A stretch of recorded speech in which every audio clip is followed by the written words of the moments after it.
Oh my god, I love that. That intro just keeps getting better and better. I thought Grilly was right. Bungo takes all the sauce, and we just go. And I'm just sitting there, just like, ah.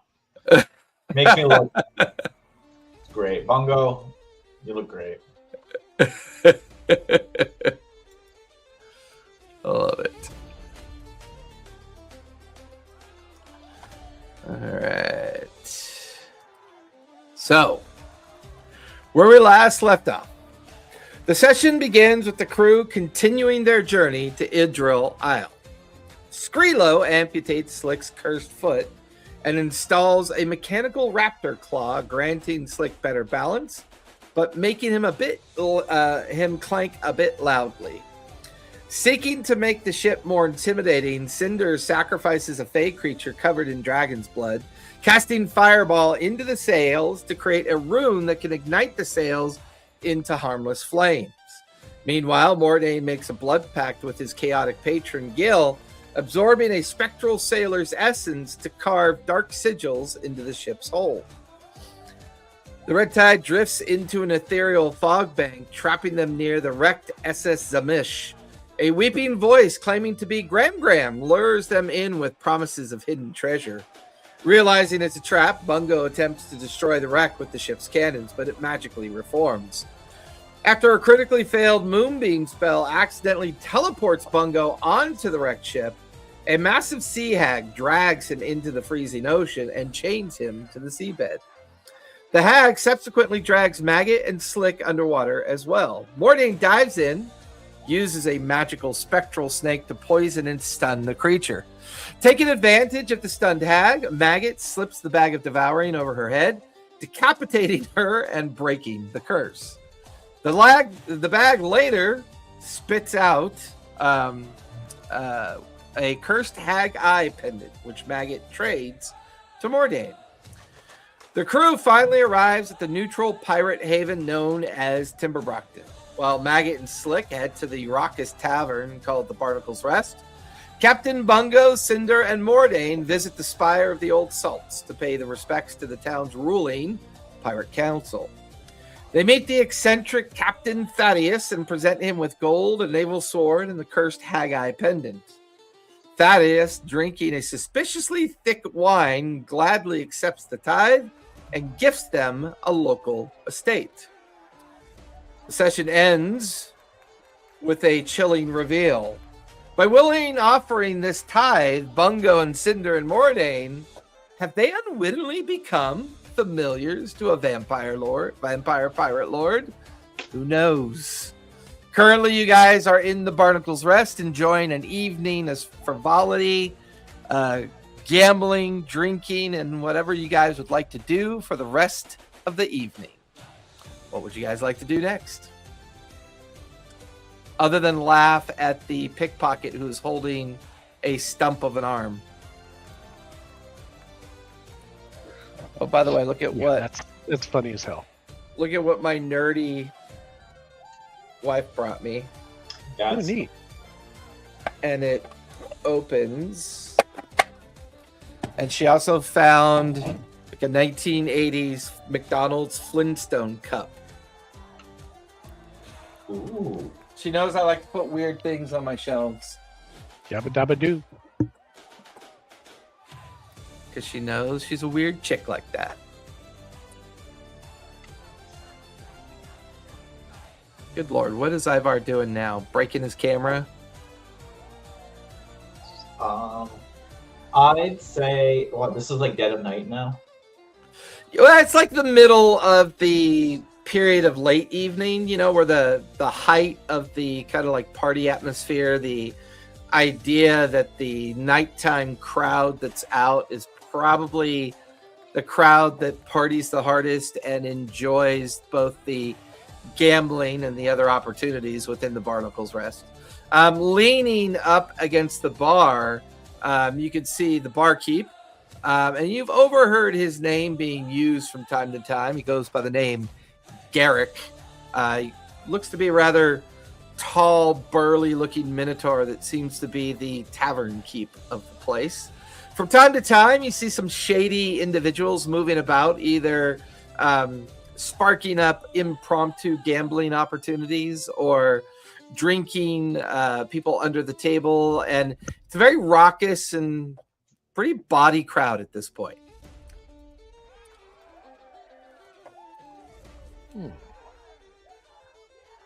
Maybe we can participate in the frivolities with everyone. Yes. Food. Yes. Let's see how good their food is here.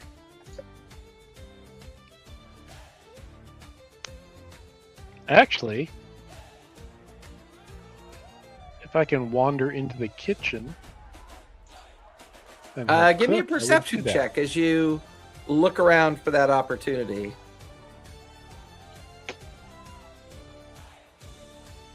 Negatory, I got an 8.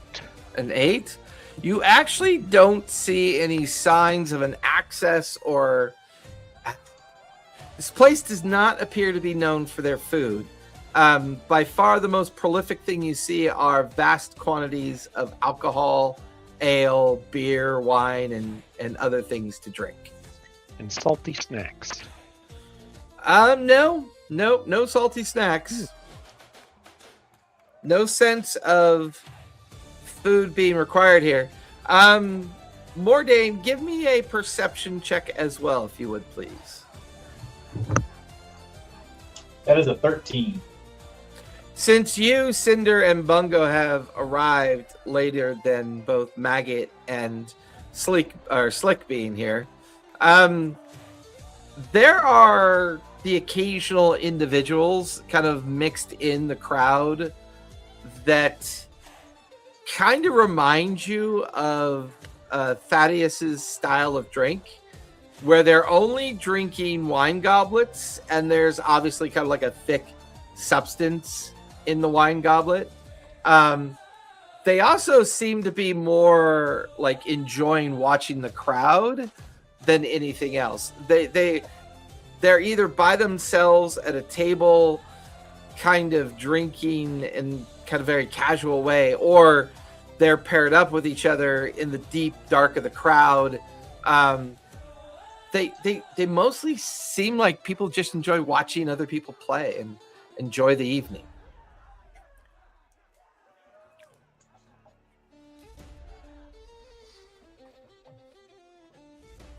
I'm gonna go sit with them.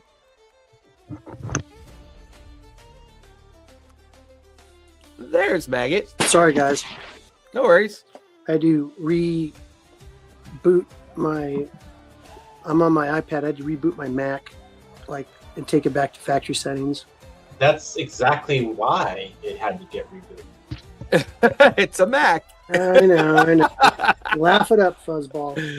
Laugh it up, Fuzzball. She told me her true feelings out in the hallway. That's right. So you're gonna wander over to one of the individuals, kind of. Mordain? Yep. Okay. I want Bungo to and question Cinder, Maggot and Slick are kind of enjoying the crowd at this point. You watch as Mordain wanders over to one of the tables with one of the more haughty and kind of independent-looking members of the crowd. A very kind of tall, thin male, kind of long, braided white and brown hair, dressed all in kind of like pirate leathers with their tricorn hat kind of tilted off to the side, and just kind of smiling at the crowd in general and slowly drinking that kind of viscous kind of deep burgundy wine that Thaddeus had been drinking up at the Salt Tower when you had met him. Mordain, the gentleman sees you approach, looks up at you from his drink. Hello. What can I do for you, young man? You look like you're having a great time watching the crowd. I just wanted to join. Oh, please, sit down and join me. Can I offer you a drink, perhaps? I'll happily join for a drink. You watch as he waves towards Garrick over at the bar. A little goblin grabs a tray of drinks and goes skittering over and slams the takers and glasses and bottles. And the goblin looks over at the stranger. Pavel, you want the usual stock?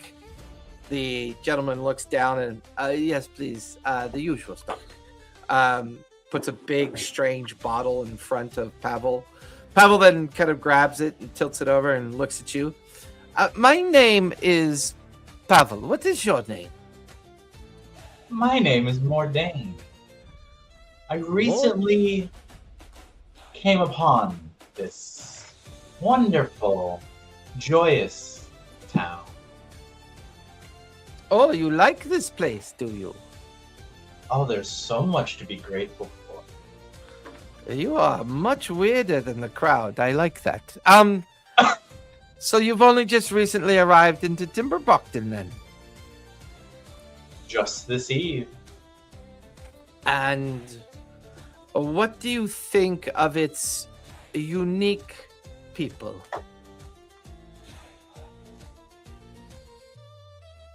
I think unique is the wrong word.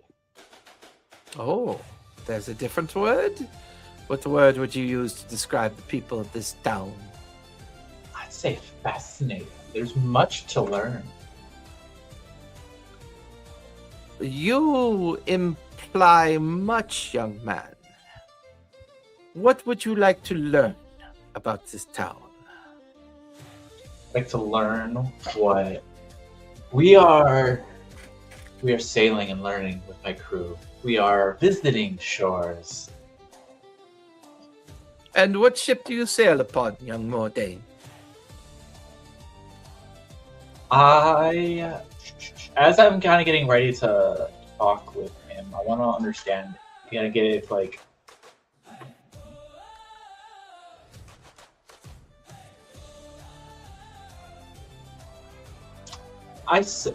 we just came upon with the red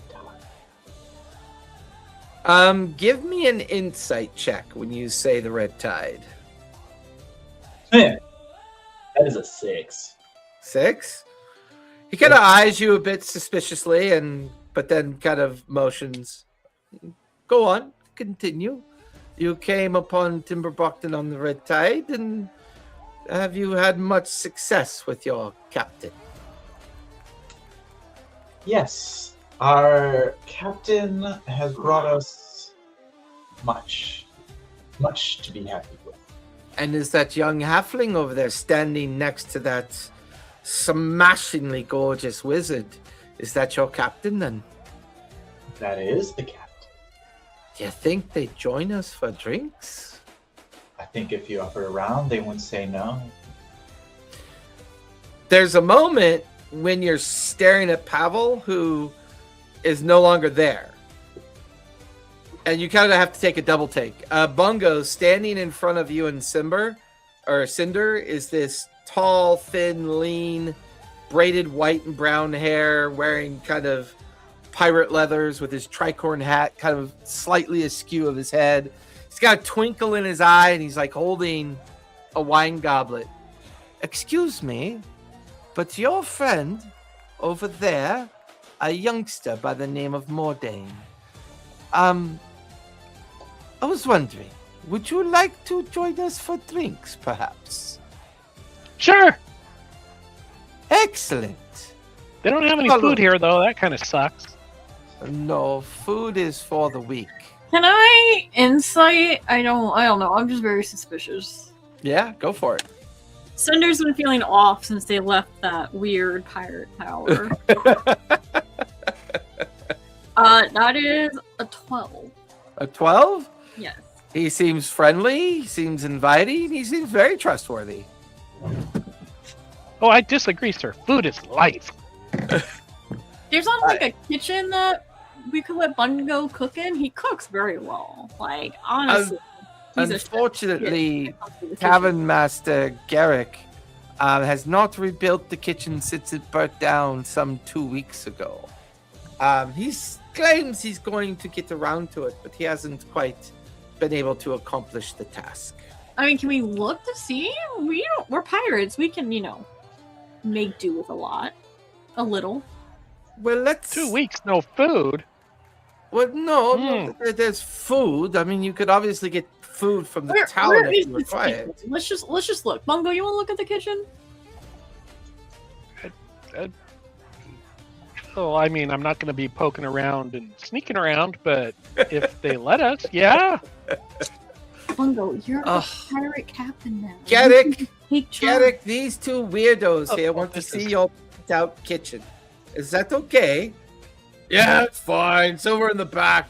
I walled up the door, so you're gonna have to go around to the backside. Oh, thank you. What's your name, sir? My name is Pavel. I'm Bungo. Ah, Captain Bungo. Good to meet you. And who is this stunning, shockingly gorgeous young lady with you? That's Cinder. You're such ass. a flatterer. Do you are you a member of Captain Bungo's crew? I am, probably, yes. Excellent. Thank you. And just so I can clarify, Mhm. those two goblins over there trying to stitch an arm back onto that unfortunate thief. Cinder Do they literally belong? goes Do they belong to you as well? Well, they're on the crew, yeah. Very, Belong very is nice. wrong word. I'm kind of I already liking the edginess of this crew. I find this fascinating that you're barely here less than a few hours, and not only do you pick out the most obvious person to talk to, myself, but you've already kind of ingratiated yourself upon the Barnacle's Rest with shenanigans of a bag of devouring and other activities, as they might say. Fun is fun. Does your crew have many victories under their belt, Bungo? You know, I don't know Yeah. if it matters. You know, Bungo and our crew, we're just memorable. That's all that matters when it's come to being a pirate, right? What does victory mean? It's like beauty. No, It's we've over. done. We killed a black dragon. That's kind of something. Oh, that is very good to hear. Dragons are such a nuisance. Good to always be rid of them whenever possible. Mordain, we will be back. I need to show your captain where the old kitchen was. Stay put. We shall return.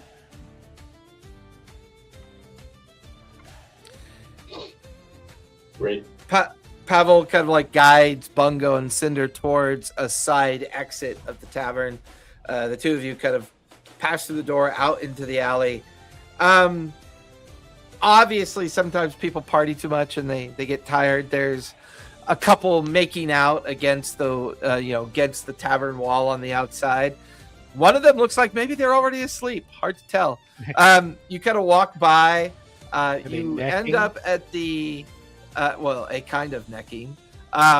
You end up at the corner of the alley to look down the backside of the Barnacle's Rest, and it's kind of like this old gravel wash of debris and rubble and obvious burnt remains of timber and wood kind of cast about. You can see what used to be a massive stone chimney that was probably fireplace that was probably being used. You can see some old rusty cauldrons and some fire braziers and like a metal stove with it's all bed tin and buckled in. No one knows why or how it happened, but old Garrett woke to the entire kitchen being aflame. We were able to put it out, but unfortunately, as you can see, the kitchen is quite a wreck. Well, this will never do. Is What's there the even a roof kitchen or made anything? out of? I mean, it looks like it was made out of like stone, timber, plaster, like a mixture of things, some of which could be flammable. Well, so would mend? Hold on, not mend. Give me a second. Is there even a roof left on it? No, it's all collapsed in on itself. Was it a separate building or was it like a room? It was an attached lean-to, almost like it was built as a kind of last minute decision. Would mold earth do anything to help, kind of fix it up a little bit? Might help it clean it up a bit. Okay, can I try mold earth to see if I can, it's a cantrip. Yeah, I mean, you guys watch as Cinder puts her palms out directly in front of her and begins to kind of use the mold earth ability to kind of move debris and position it a certain way and just kind of interact with it. At some point as she's doing that, a rather heavy piece of timber and stone kind of like falls over. And then you watch as like a section of the gravel falls away. And there's an old trap door that's broken away. And like gravel and dirt are pouring into an old trap door. Pavel goes, "Oh, that is interesting." Kind of quickly walks over and looks down. "Well done, Cinder. You seem to have found something here." Well, you know what they say about finders keepers, right? Yes, they go first. Yeah, that's fine. He kind of looks down You into don't the scare me. dark below. I am going to go fetch Mordain and your friends and see where this takes us. And just as he says it, he's already gone. Like, you didn't hear him leave. You don't remember him leaving. He was just kind of there, and then he's gone. He goes I don't in. I don't like not remembering someone's leaving. Yeah, and like he comes back pretty quickly with Maggot, Slick, and Mordain in tow. All three of which have no idea why they're out here. Maggot is and Slick are covered in the visceral remains of the guy's arm that they were trying to stitch back on, but they inadvertently stitched it on backwards, so it's palm up, top of hand down, inverted thumb the wrong direction. But they were having so much fun they didn't care, so they just drank and laughed. And then this strange Pavel guy was like, "Your captain needs you." So you guys are kind of all gathered again in the ruins of this kitchen, and all of you are looking down into what looks like some kind of pit or something that has kind of fallen away underneath the floor. I don't like it. Hey, Maggot, Slick, you two got dark vision. You should go first. Slick kind of goes over the edge. Why do I gotta go?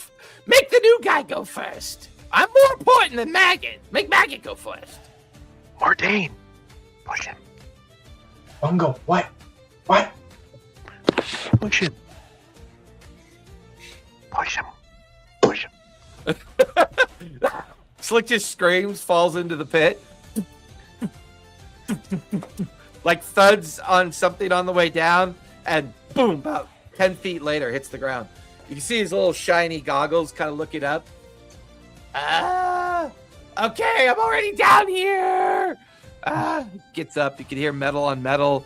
His boots kind of scraping. His new raptor foot kind of sparking little sparks of metal. And oh, wow, this is kind of cool. And you can hear him talking as if he's walking down a tunnel.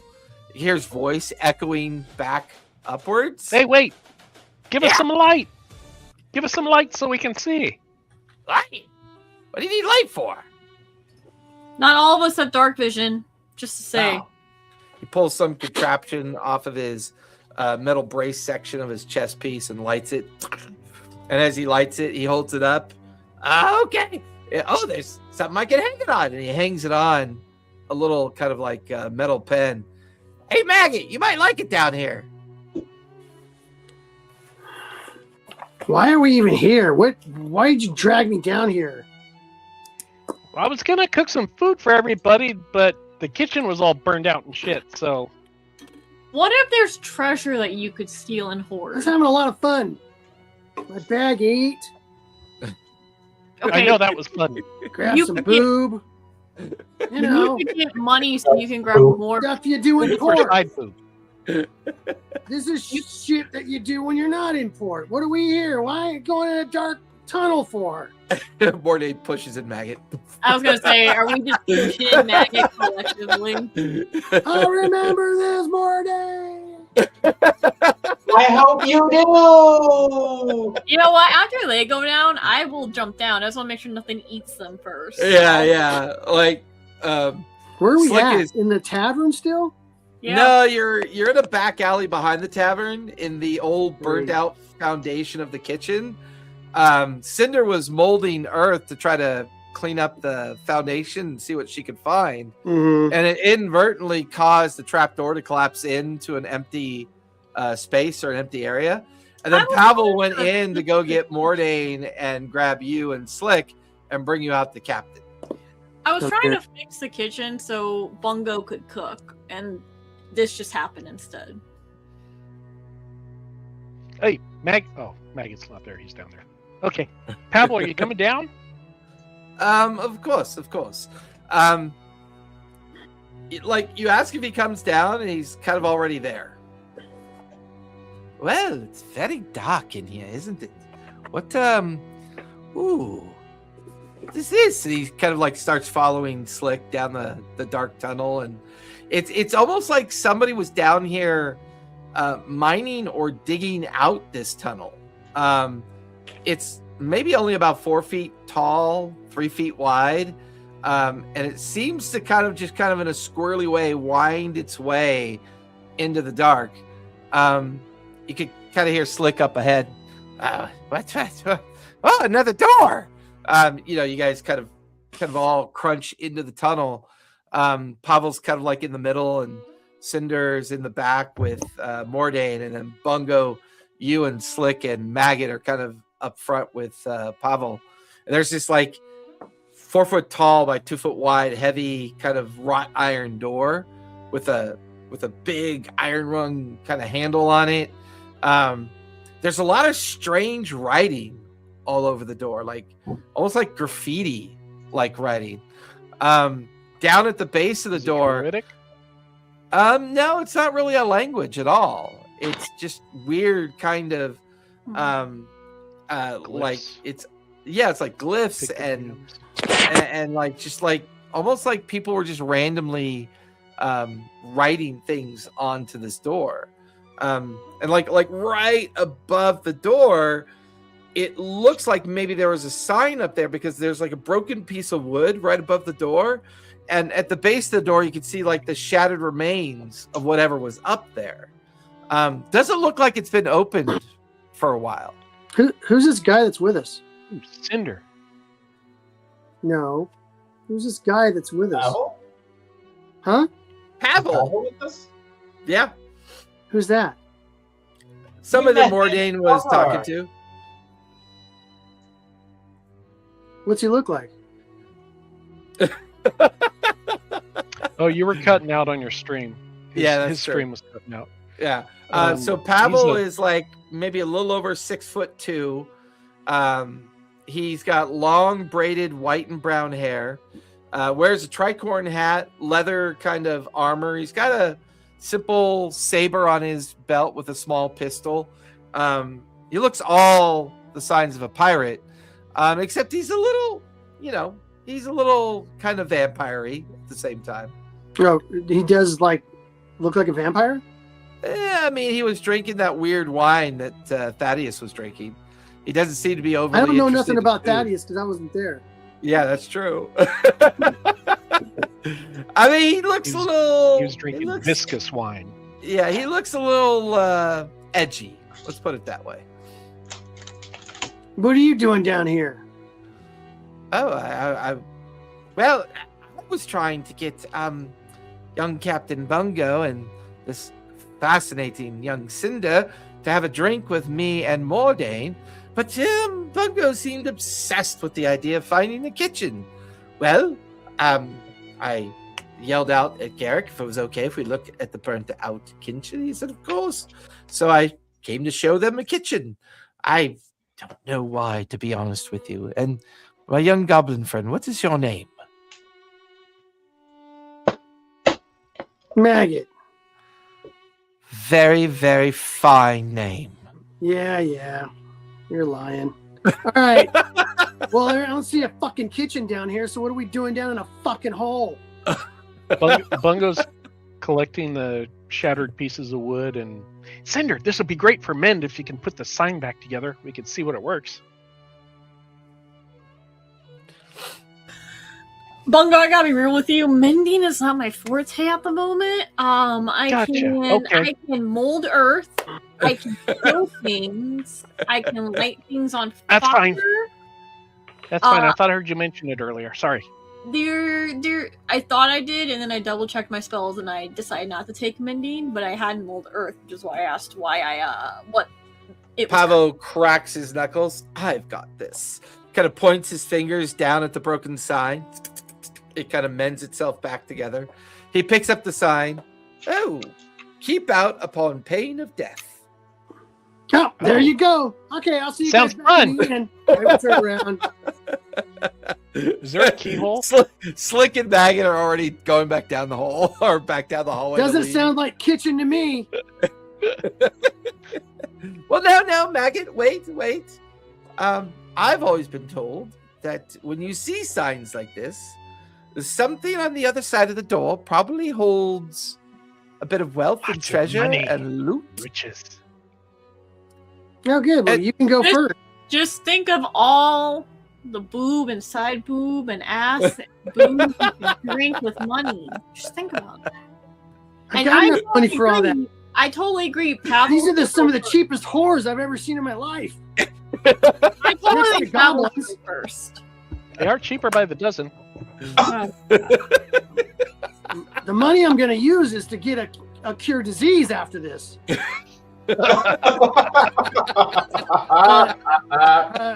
Our tall, lanky Pavel friend here can go first because he's already dead. So if anything happens to him, he's just dead. Well, I mean, that's not quite how you have a very strange attitude towards things.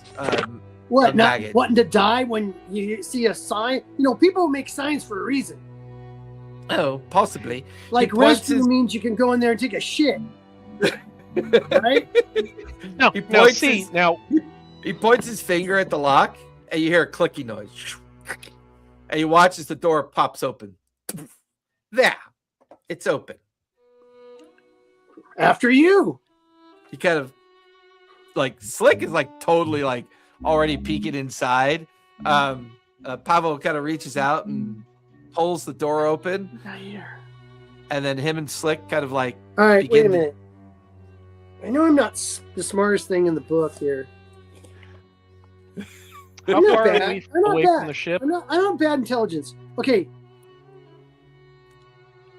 Why do I feel like we're getting set up? That's all I'm saying. All of a sudden, this guy wants to be our friend. We're looking for a freaking kitchen, and we find a hellhole. Okay? I'm just thinking there's something up. like the four of you are gathered in the hallway or the tunnel after Tell me what I need Slick to roll. Pavel kind of like stepped into the darkened room that the door was closed in front of. So they're away from the four of you. They're inside.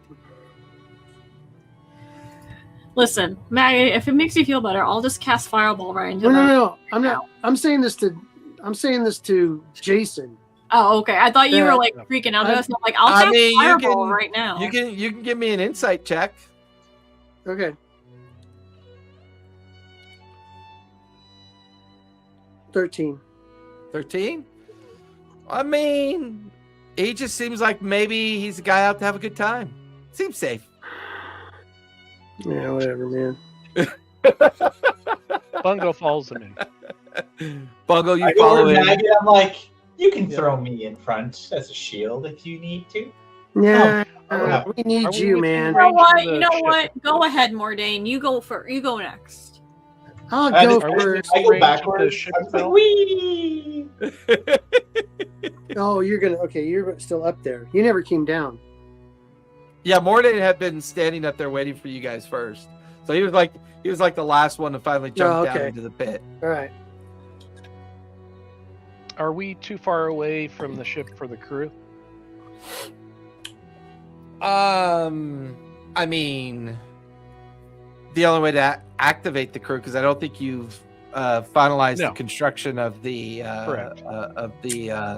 travel device that you can use to summon the crew. I mean, the crew's at anchor, over 1,000 feet out into the bay. The ghostly crew could be utilized, but you'd have to activate the bell to do it. Yeah, but they have a range though. Yeah, I mean, they can free range up to a mile. Okay. I was thinking like we could do message to Skrilo and have him ring the bell, blah blah blah. Well, yeah, except you're too far away for message. Yeah. Message is 110 feet. Or I could send crackers. Or you could send crackers. Crackers always never finishes. Was Crackers able to be resummoned after his previous incarnation was sacrificed? Oh, yeah. Oh, cool. Yeah, they're disposable. Yeah, Crackers adventures always end with, and everything goes blank. He doesn't answer when you call him. Something's wrong. All right, I'll go in. Fuck. You know what? Because Maggot's so worried, as Maggot passes me... I'm not worried. I'm paranoid. This is different. It's good. I can't trust anybody. I can't do what I want to do anyway, so never mind. Immolate us all with a fireball? That'd be great. Not you. I was going to do the room before you, but...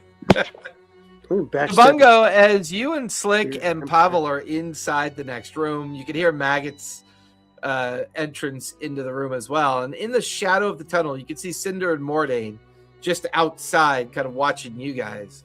There's kind of an old, stinky, kind of musty smell about the place. Your feet are kind of in maybe a couple inches of water. It's briny water, so it's definitely like seawater. As you guys look around, you realize that it's a sizable chamber, and it's filled with 5 coffins. Ooh. Are they special coffins, like made out of silver and shit? No, they're kind of old, petrified wood. They look like they've been down here a real long time. Can I test detect magic? Yeah, go for it. Give me a spellcasting roll. Unless you want to ritually cast it, then you don't have to. It is a ritual. That's the only way I know detect magic is a ritual. Okay. So you have 10 minutes to ritually cast that as you start casting detect magic. Pavel looks generally perplexed. He kind of, he kind of walks over to one of the coffins and kind of rubs off something on the lid of the coffin. Captain Permian. Who the fuck is that? He kind of walks over to another coffin and he rubs on it. A Seamaster McGill. Oh, why are there buried bodies underneath Garrick's kitchen? What is this? And then he looks suspiciously over at Bungo and Cinder. Did the two of you plan this? Why is it so convenient that you needed a kitchen? Oh no. I'm a halfling. I like to cook. I'm ritual casting, so I can't say anything. Yeah. So he kind of like backs away from Bungo and Cinder. She's got lost in her, and Pavel lines up next to Maggot. I don't think these two are to be trusted. See, that's what I told you. You don't listen to me though. Hey, so who are these guys? Do you know their names? Why are they? No, their names are written on tops of their coffins, of course. I know, but do you know those names? I didn't even know anybody was buried down here. But those names don't sound familiar. Technically, they're not buried, they're entombed. Ah, Jesus Christ. Shut up and cook. Fuck! All this because you want to cook! You're a fucking captain! Go down here with fucking... There's people buried down here! You know they're undead! Look at this guy! Maybe we could cook them! Maybe we could cook them! Well, I mean, I suppose it wouldn't hurt if we just opened up one of the coffins. Oh, yeah, it's not going to hurt. I'm going to go open the first one. I'm going to check for traps and I'll open it. All right, Maggot, give me investigation as you check it for traps. Do those names a natural one, so I didn't find anything. I think it's perfectly safe, and I open it up. You know, I I got didn't this. announce to the group I There was ain't nothing here. I got magic. it. Open it up. Yeah. I want to let Yeah. the group know I didn't keep this to myself. I did tell everyone what I Oh, was yeah. going to do. Okay. They heard you. Yeah, they definitely heard you. Pavel like watches Mag go race over to one of the coffins. He examines it really quick, sees nothing wrong, shrugs his shoulder. Mag just kind of like pushes open the lid. The interior of the coffin is empty. Nothing inside. What name was on it? That was Captain Permian. Permian. And what's our vampiric lord's name? Captain Thaddeus. I'll check. Thaddeus. I'll check for any kind of like hidden compartments or anything. Yeah, give me another investigation check as you start kind of touching the insides and see if there's any kind of hidden compartments or anything. What do I investigation? Yep. Okay, 19. 19. You do find a false compartment underneath the old tattered kind of lining of the coffin, and you're able to pull out a small copper box about the size of maybe a jewelry box that might hold something. It's not locked. The lid is partially loose.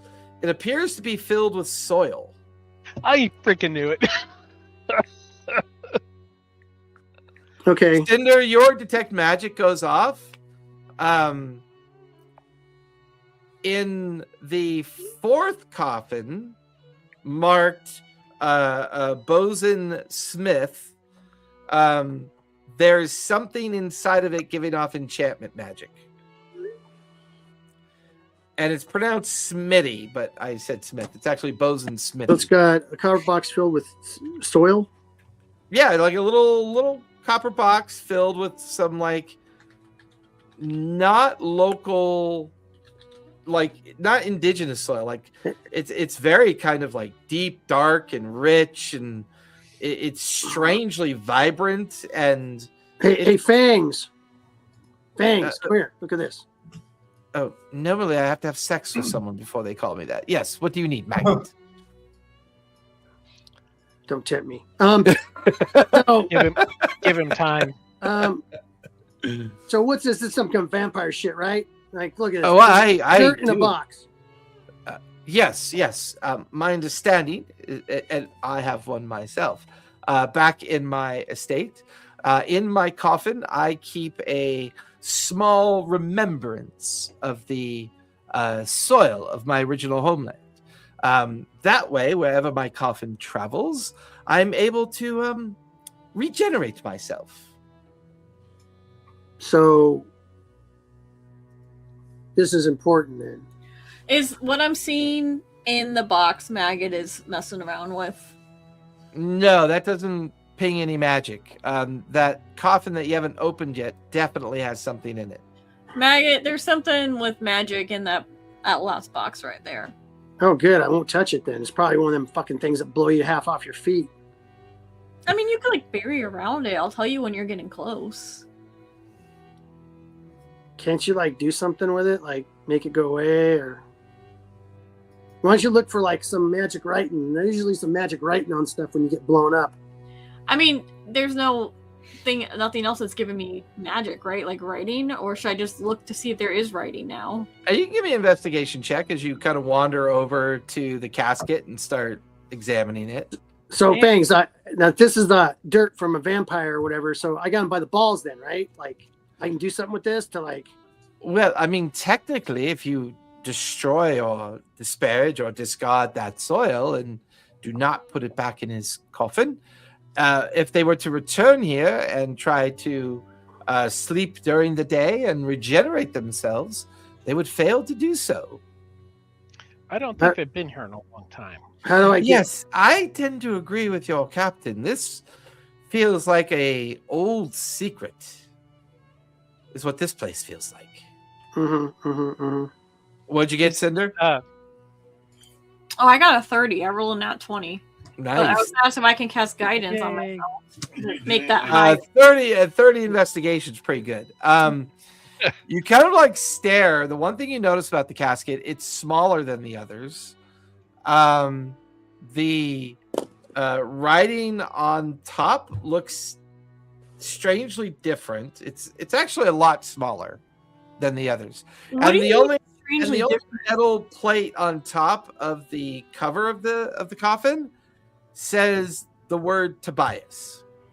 By strangely different, does it actually look like writing, like a language? Yeah, like it's written in common like the other metal plates, but this coffin feels out of place from the other ones that are here. The other coffins all seem to be normal size. They all seem to be kind of decrepit and not used for a while. This one is maybe newer or better preserved, or maybe it's the magical thing inside of it that is making it. It's hard to know. It's strange. It's just out of place.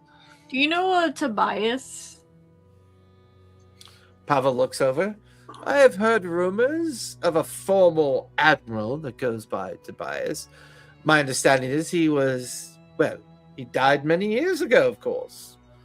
Did he? Okay. We've heard that. We know that name though, right? It's supposed to be a lich name, Tobias. It's come up. Yeah. It's the tomb that you guys are trying to find on some strange island somewhere. And it says this one says Tobias on the top. We found it. Yeah, we found the tomb. We found the tomb. That was easy. It's not a tomb. So this is do you have like does someone have like a shovel or like something? I don't want to directly touch the magical item in there, but maybe dig my way through it. I believe that's equipment behind you against the wall, of course. Above the table, Jason. Yeah. Is this the tomb that Gil was like, do what you need to do to get ready? But you It doesn't. No, this place feels like a burial pit. This does not feel like that extravagant, exotic tomb that Gil was referencing. This feels odd and out of place. Okay. Oh, we got the 4-finger wave. Normally, Callista just gives me the 1-finger wave. Oh my!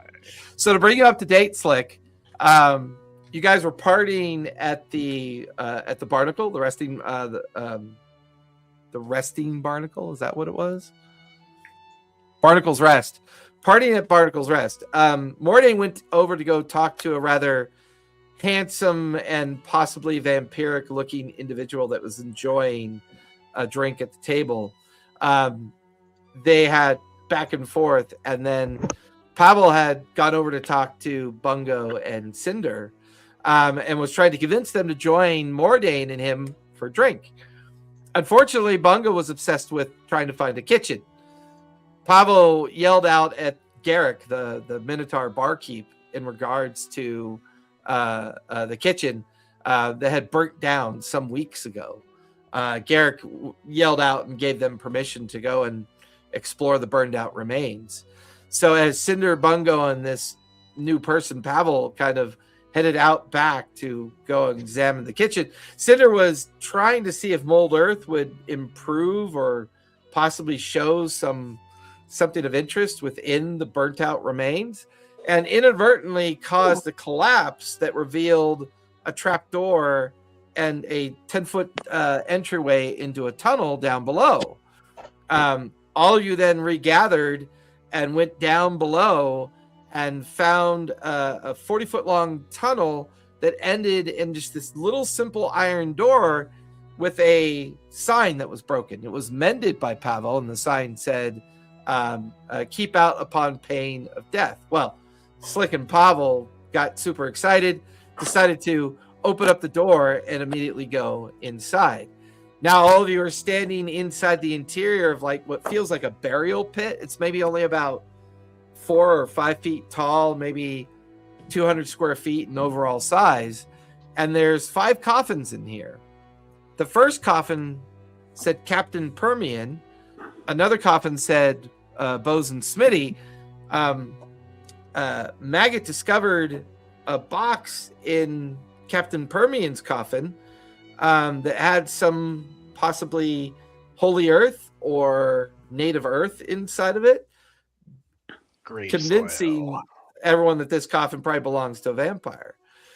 Cinder then cast Detect Magic, and she is now investigating a coffin that has the name Tobias on it. But this doesn't feel like the grand tomb or the grand burial site that was kind of intriguing on all that information and maps and everything that you acquired from the former captain, Maggot's contact back in the town. But now you guys are kind of investigating and looking about inside of what basically feels like a burial pit with 5 coffins in it. Hopefully that helps. I know it's a lot of information. Normally Slick's a bit autistic, so I would imagine Slick's just like, all right, where's the treasure? Where's the loot? Where's the magic items? Why are we here? Where's the dead people? Why is this smell? What are the names on the other coffins? We've got. There's one Permian. coffin that says Bosom Smitty, another one that says Captain Permian, another one that says First Mate Matthias, and then the 4th one says Groundskeeper Adams. With 2 Ds? 3 Ds, actually. Oh, neat. That's cool.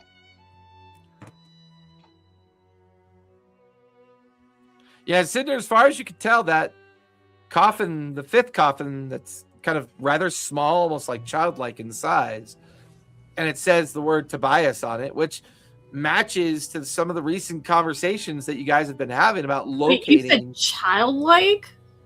Yeah. Oh my god, is it a Hobbit vampire kid running the fuck around? Do we know that? We know that Tobias was a mouse folk, right? It's never really come up in detail. It's never been. Okay. Admiral Tobias has been raised. Legends about this particular Tobias that destroyed Darktoe and betrayed some pirates. There's never been a real kind of discussion or clear understanding of who they Tobias, physically look like. Just the name has been common and coming up from time to time. Wasn't there an old figurehead on the boat of a mouse There was when we found it, and it was a mouse folk, but we don't. Oh, know that was a figurehead of a mouse. Yeah. Okay. Okay. Well, I'll start opening caskets if they're not trapped.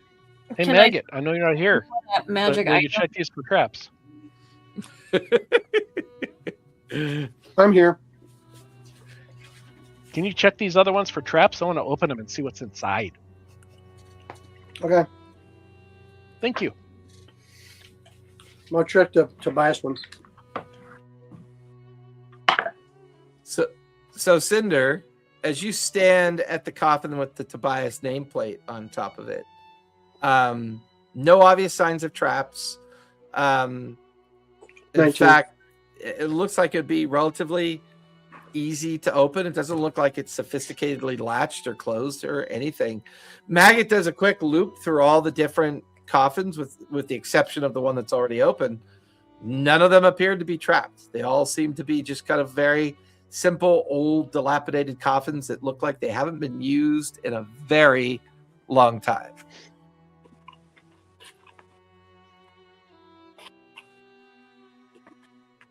Coffins are used for like ever. They're not used. That would Hey, be the rumor. Did you guys talk to the council? We met.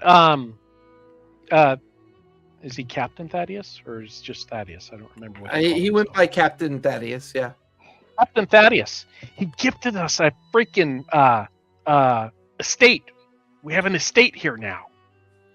He said it's kind of in disrepair, but we'll check it out later. But yeah, we have an estate. And he pulls out the deed and shows him. Look. Whoopity doo. Look, I mean, if you want to turn it into a bordello, I'm down with that. What do pirates need with an estate? I was thinking we could have a safe haven that we could come to from time to time just to take, some time off of the sea. But yeah, we have an estate now. Cool. A safe haven. Yeah. What guys like this guy running around? Yeah. Great.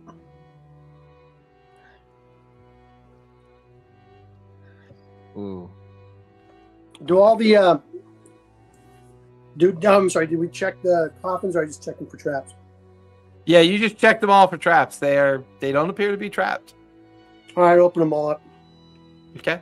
One by one, Maggot takes a crowbar to each one. Each one pops open. They're all empty until he gets to the one with the placard Tobias on it. He pops that one open. And inside, in the very middle of the coffin... Wait, I was already digging through Tobias's. Oh, so you're inside Tobias's coffin? Yeah, I just didn't want to touch anything, so I'm using like the equipment to like unbury. Gotcha. So anybody near Cinder and over by Tobias's coffin, you'll see that she's looking down into the coffin. She's got a shovel as if she's going to try to pick something out of there. Cinder, the only thing you see inside the coffin is a small crystal square. About the size of maybe a large square ice cube. It looks to be made out of some kind of crystalline structure. Your detect magic goes off. There's enchantment magic associated with it. And there's weird little kind of like arcana glyphs on it as well. Can I try reading the arcana glyphs? Yeah, it's pretty simple. It's divination glyphs. This feels like a stone of divination or a crystal of divination. There's a little bit of illusionary magic tied to it as well.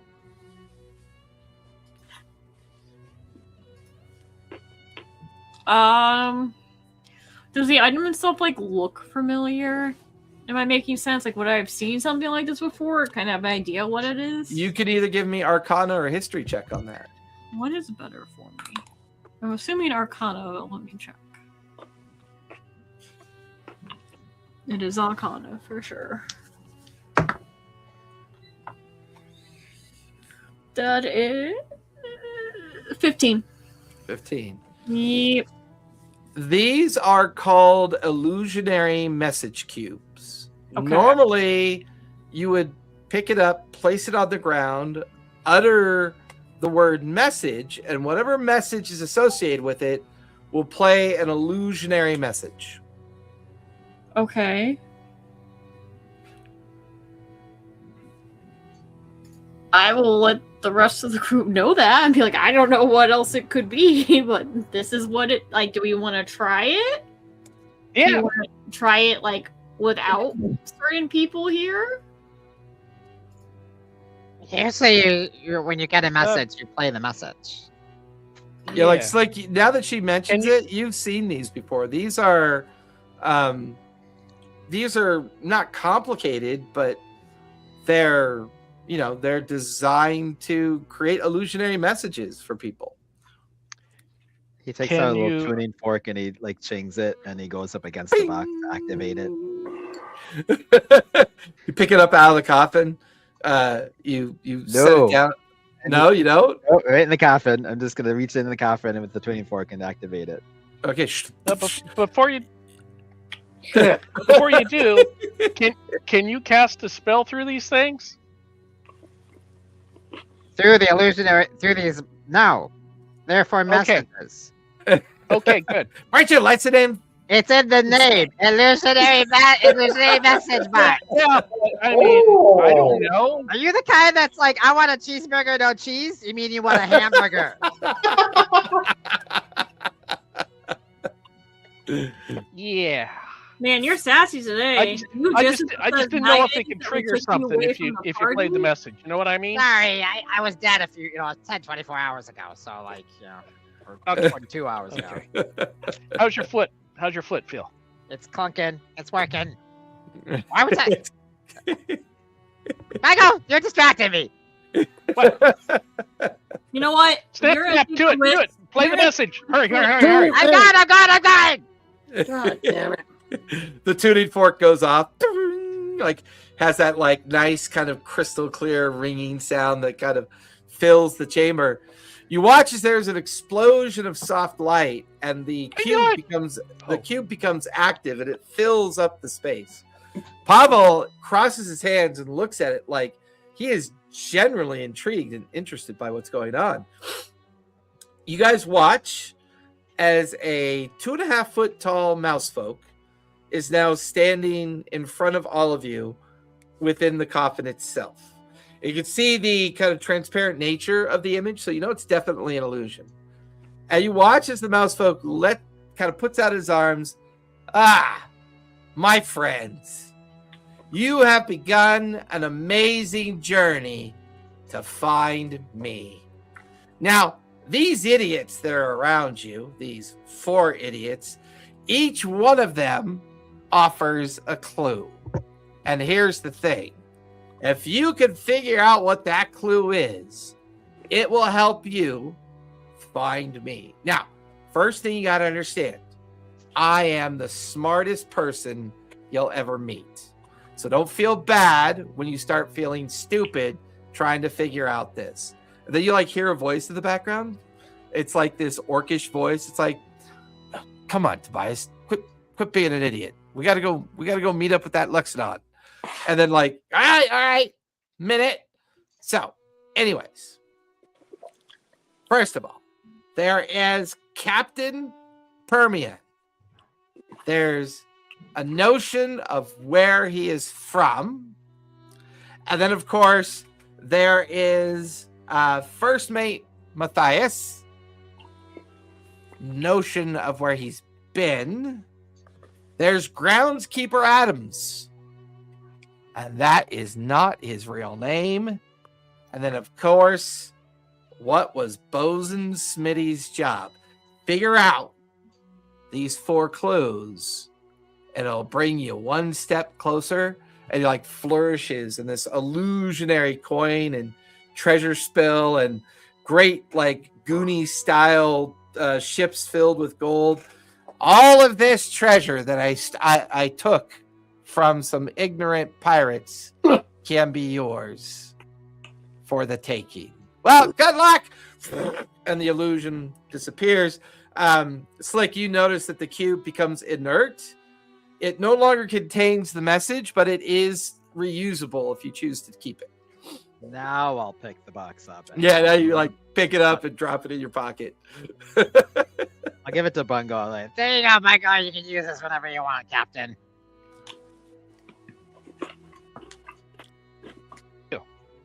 All right.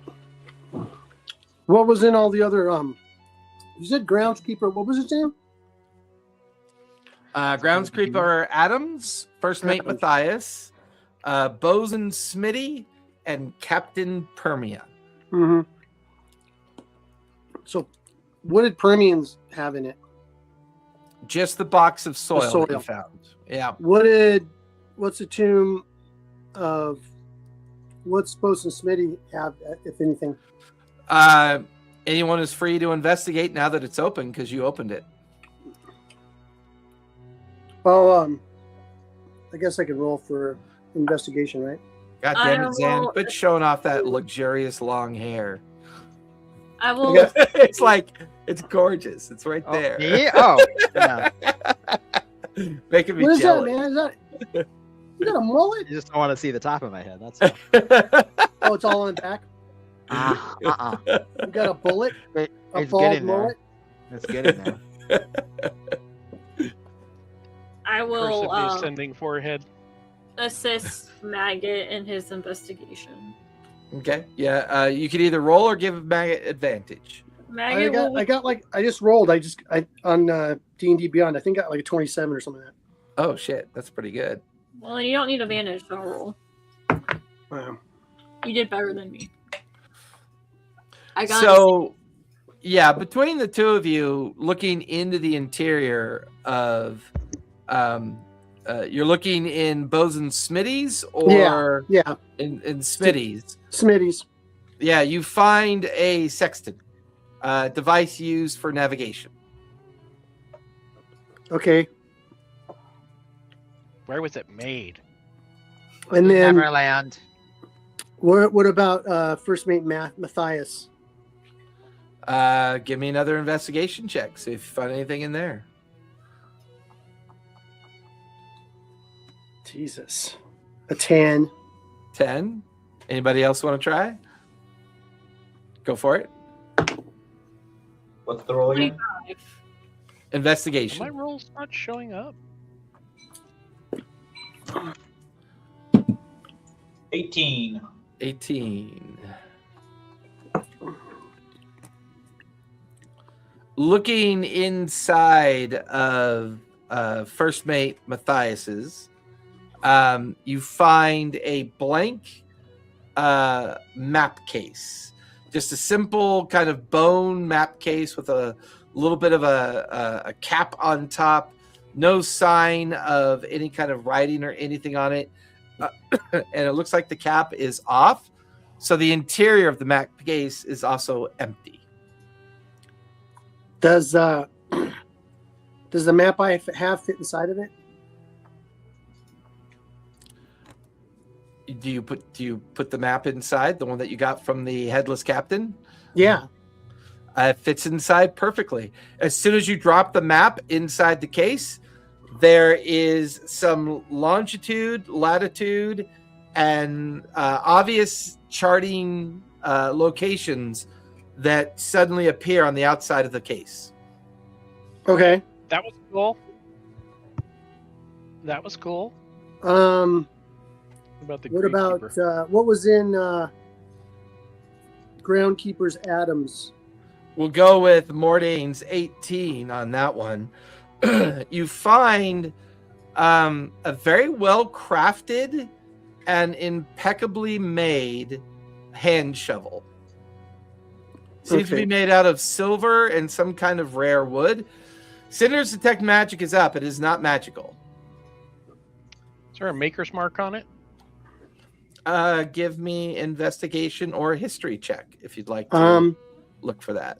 And then, so Bosun, First Mate Mathis, Groundkeeper Adams, and then the soil from Captain Permian. So that's everything, right? Correct. What was the 4 questions? Where has he been? Where is he going? What is his real name?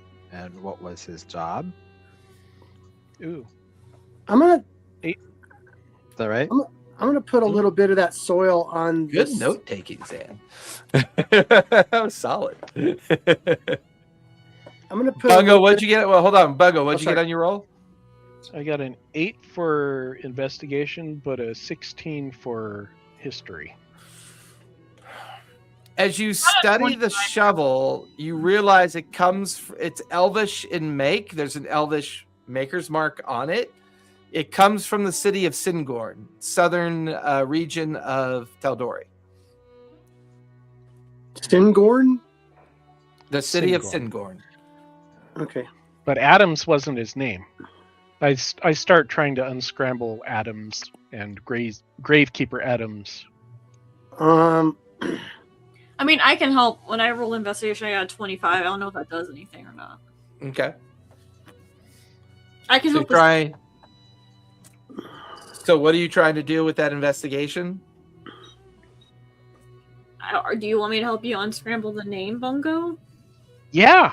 Okay, I can help with that. I'll look at this. As the two of you focus on the Adams name, Slick, Mordane, and Maggot, what are you guys focusing on? I'll look at the sexton. Okay. It's a mechanical thing. I'm going to put. Who's got the shovel? You do. I thought. Oh, you do. I'm going to put a little bit of that soil on the shovel and see what happens. Ooh, interesting. You watch as Maggot takes a little bit of the soil out of the box, puts it on the shovel. You then watch as he's holding the shovel, the dirt that falls off the shovel looks like it forms a pattern, a familiar pattern. It's forming the southern coastal region of Tal'Dorei. Okay. Slick, as you examine the sexton, what are you working on, Mordane? I will try. Because so far, the map that Maggot had went into the case, which revealed some navigational chart information. The shovel and the dirt seems to reveal a region of southern Tal'Dorei. Slick is currently tinkering with the sexton to see what that does. So what's remaining? We should go back to the ship.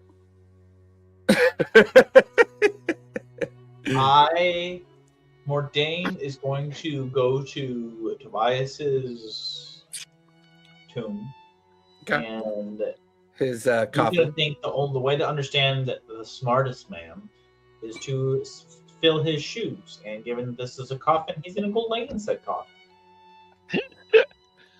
Interesting. The coffin's like 2.5 feet tall. So you guys watch as Mordain gets into the coffin and just lying down in kind of like a semi-fetal position causes him to barely even fit into the coffin. It's like a super Okay, let's put the lid on. Super tight squeeze.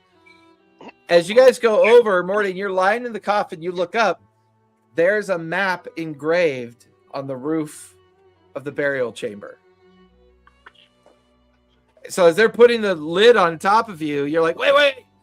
Eureka! He points up, and you realize it's an engraved map of all of Tal'Dorei on the roof of the burial chamber. I take a rubbing of it. That's freaking cool. That'll take some time. Slick, I'm just kidding. give me investigation or a tinkering check, your choice, when it comes to messing about with the sexton. 14. Point the sexton at the engraved map on the roof. The sexton appears to be a normal mechanical sexton, except it's missing the ocular device, the device that you would normally like look through to navigate from where you would see the moon and a point in the sky. Maggot, Hmm. do you have the spyglass on you? Please tell me you didn't throw it in your bag yet. Do you No. have the spyglass on you? No, Slick warned me about the bag by getting eaten first, so I never touched my bag yet. Thanks, Slick. What do you want to do now? What are we Do you doing? have the spyglass on you? Yeah. Can you hand it to Slick? Why do you want it? Does it fit? Why are you being all secretive now? Don't you want to cook something? Thought you wanted to cook something. Cook. Now we found the kitchen. You want to go find a dining room? This is the pit It's they. next to the whining room, Maggot. This is the pit they sink down below the tavern so people can take a shit. Oh, I Good should have job. made it an old latrine pit. That would have been cool. You found the mitten. Okay, that here. doesn't- What do you? Go ahead. Here, take it.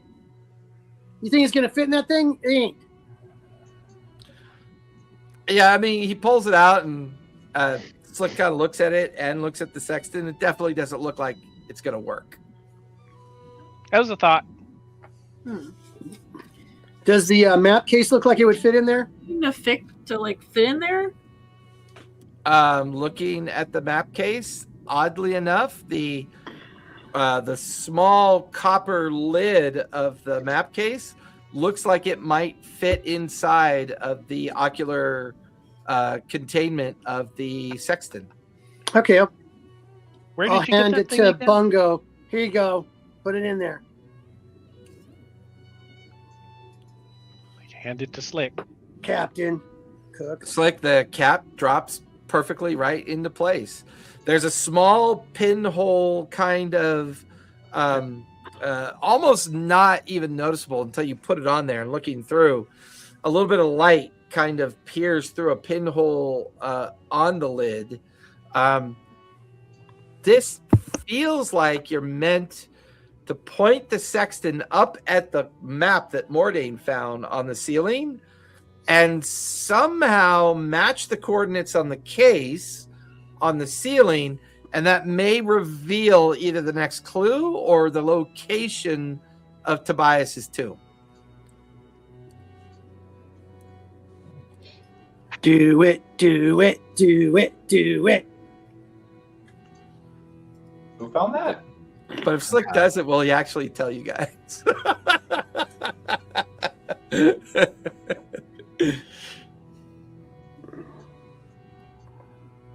Well, okay. So he'll do that, I guess. I'm just trying to figure out where these questions come in. Or trying to figure out these questions, how that fits in. Where they're from, where they've been, what's their job, and what's their real name. As you look at this engraved map on the ceiling, and you look at the coordinates on the map itself, you begin to kind of try to understand if ooh, yeah. Because you're a tinker. You'd be able to figure that out. That wouldn't be that hard.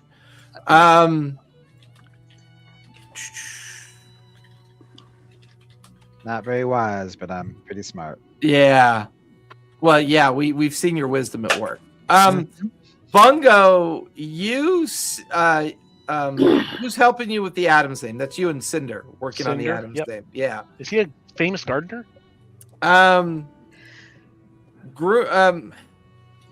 Groundskeeper Adams is actually the two of you give me a history check on that one.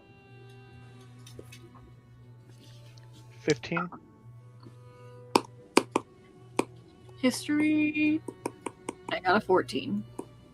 Guidance. Oh yeah, guidance D4. 17. 17. Oh wait, I also have guidance. Bungo guidance. Yeah. So 16. I mean, technically it's an aura effect, so anybody within 30 feet of either one of you gets that D4.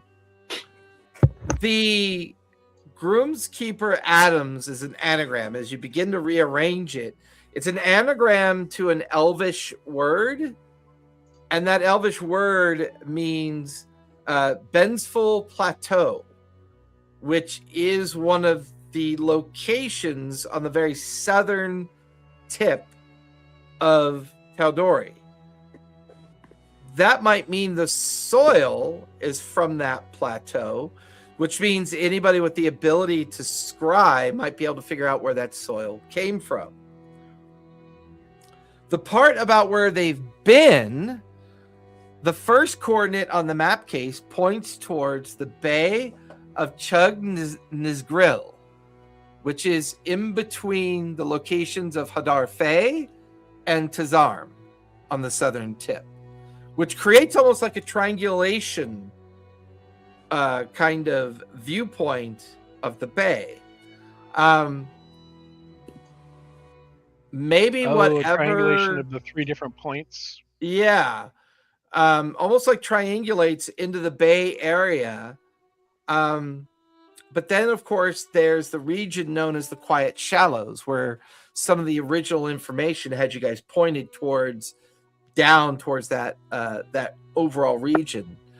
As Slick begins to tinker with the sextant and look at the different coordinates on the map case, the final coordinates seems to give no clue or no kind of understanding of the map above you, which means you might need a bigger map, because maybe that set of coordinates is the final coordinates that will link to the idea of what that person's job is.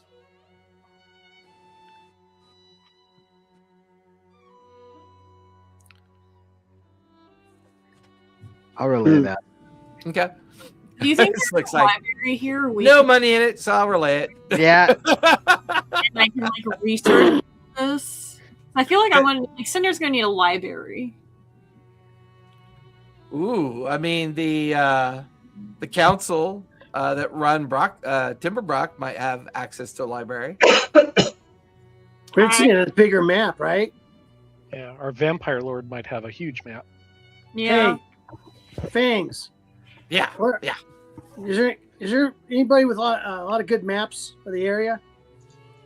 Oh, sure. I mean, many retired ship captains and other people reside here. Do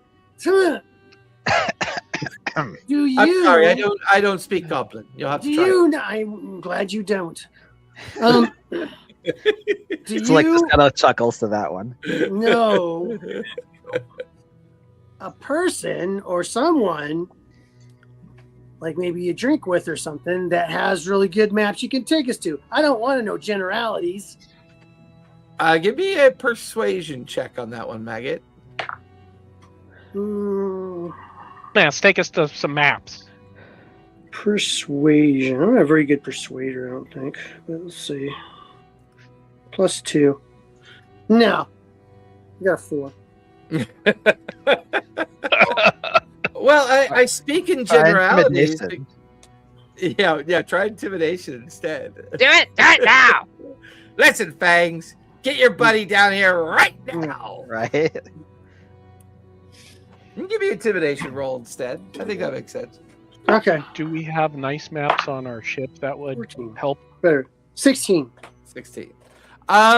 You have like some maps of small areas, but you have yet to acquire like a very large navigational map of the entire kind of like east and west coastal regions of Tal'Dorei. It hasn't been. We put Conlon on it, and he still hasn't fulfilled his The duty. Thomas Guide. Thomas Guide for Tal'Dorei. How much is that? $29.95. Wait. Page 347, B7. A4. There it is. I miss those. I don't. I still have I don't at all. I keep one in my car, man, because guess what? You know what I like? You know what I like? GPS, Hey Google, how do I get to 2242 7th Street, Long Beach, California 950222? That's how you end up remember dead in a Blah, blah, blizzard. blah. You print all the stuff out, the directions out from MapQuest. MapQuest, yeah. Oh, God.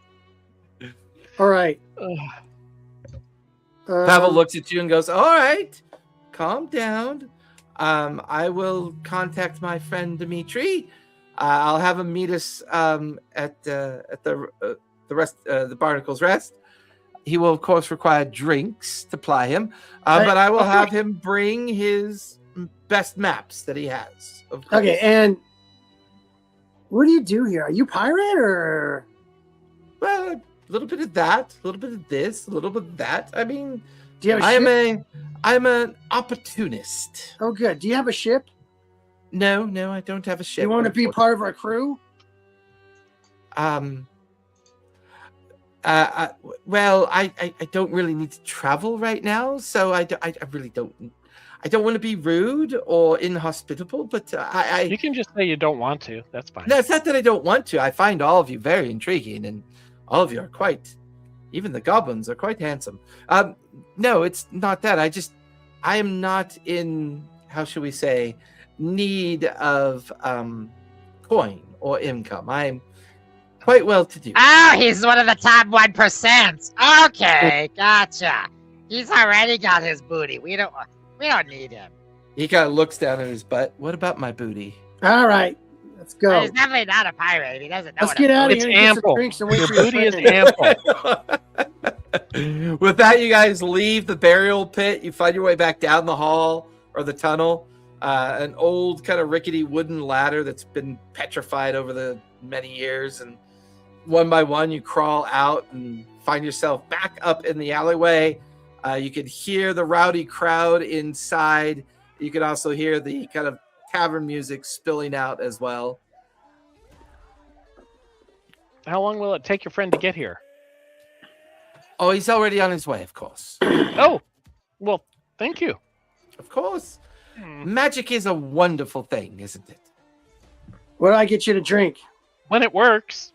Oh, no, I drink Properly. a very special item, and so will he.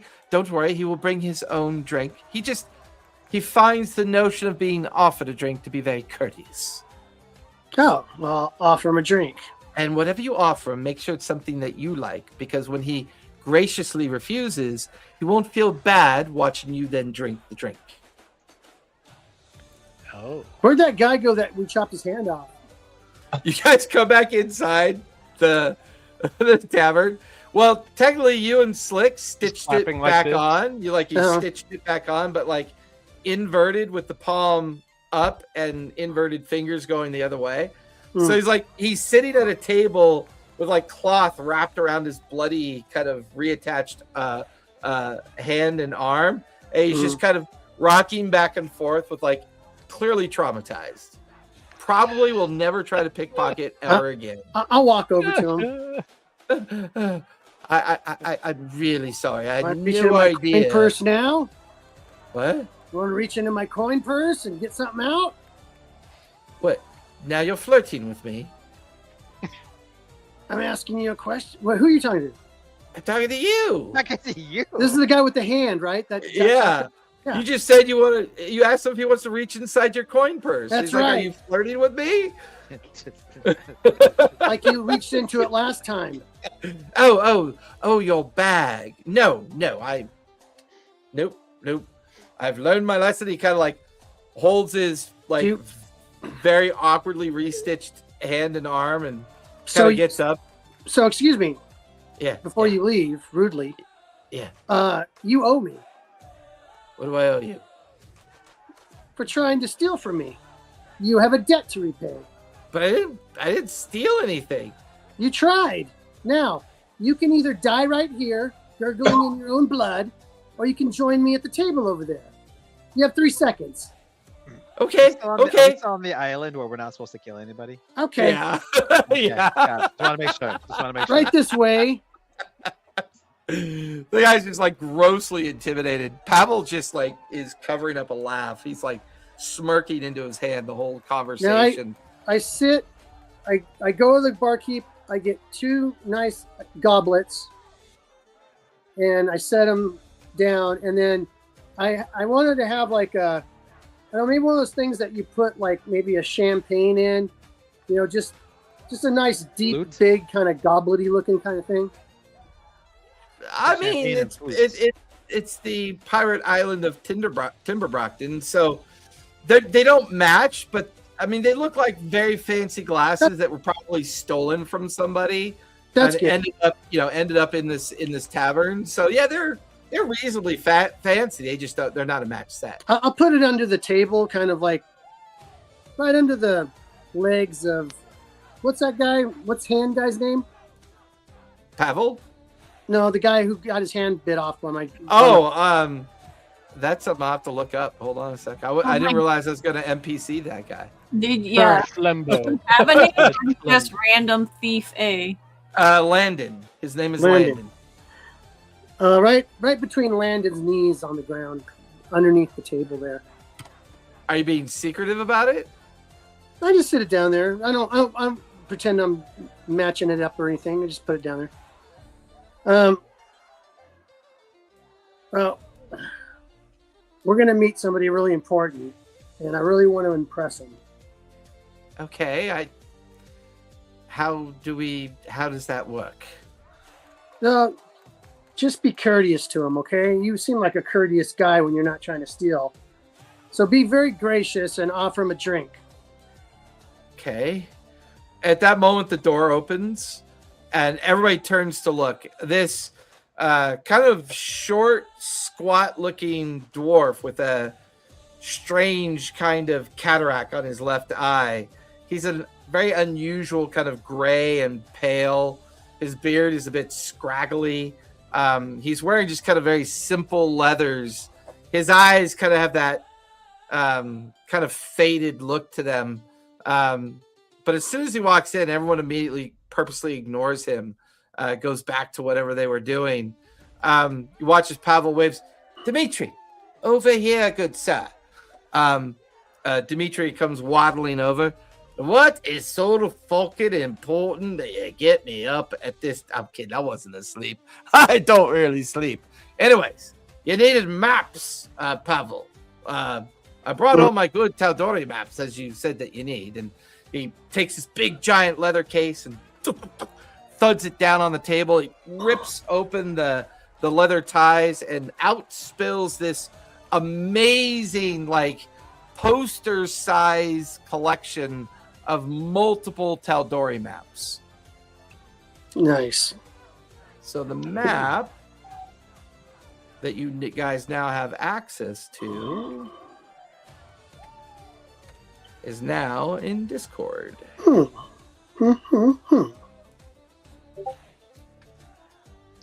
Is it common knowledge to not offer shit to vampires? Ooh, that's me. Bless you.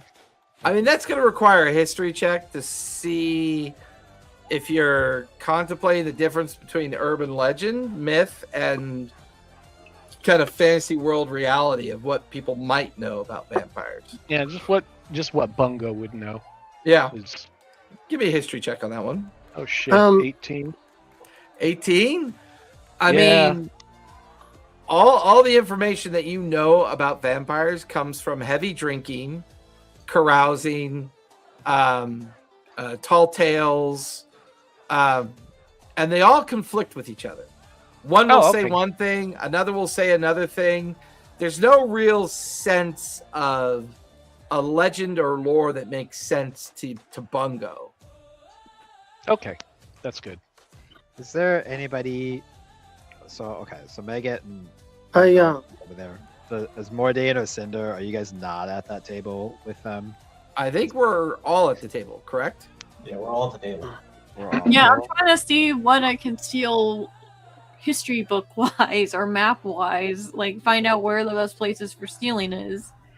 I think him in perfect dwarven Well, I'm gonna get up off the with table no hint of an accent before this goes for down. coming out to help. I'm gonna go away. Slick already knows that Maggot's up to no good. Yep. So So I'm getting up off the table, and I'm Okay. gonna walk over because I know I grab Megan's got Slick when he walks away. When he starts to walk away, I grab him by the arm and I go, "You're gonna want to see this." I've got other prospects I'm working on.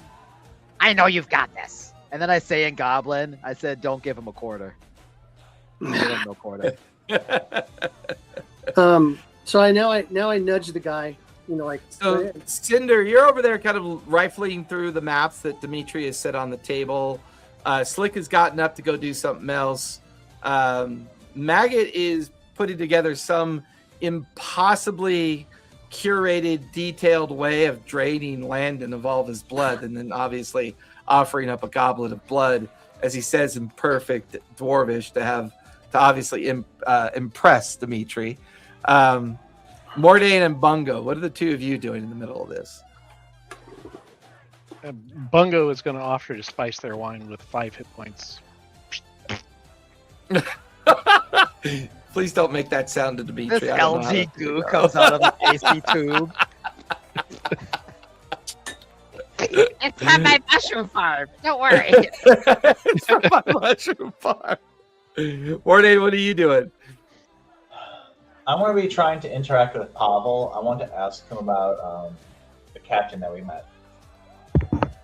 The head. Oh, Thaddeus, Thaddeus. Captain Thaddeus of the old salts. Yeah. So you and Pavel kind of like on the opposite end of the table having a private conversation. Slick, what are you attempting to do? Where are you going? He's gonna go. He wants to gain some coin. Okay. Or some. He either wants to get some coin or he wants to gain some information about like the inner workings of that whole thing of like we don't know what the rules are or how the rules came about with this place. So he's trying to like kind of get with the locals, get some information, maybe gain a few coins, and he's gonna play some dice games with a few people. Oh, I love that.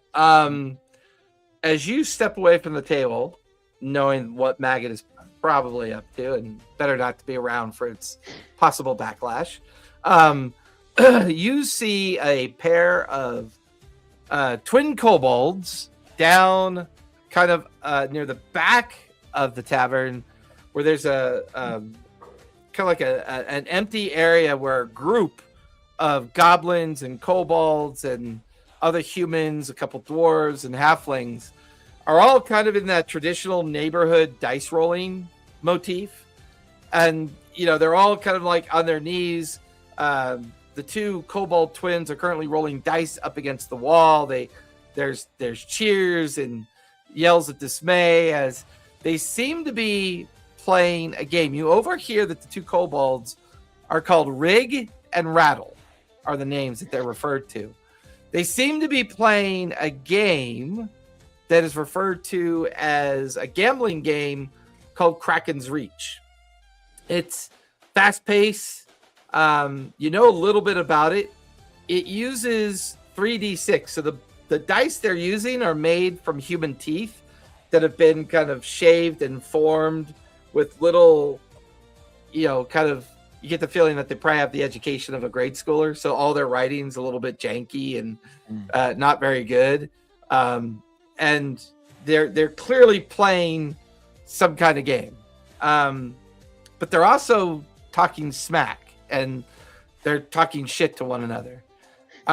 Give me an insight check as you watch this happen. Another 11. It may take a bit longer, but you continue to watch this and continue to examine the people involved. Oh, wait. Am I within 30 feet for the guidance thing? Yeah, you could have a D4 guidance. Okay. You're still within 30.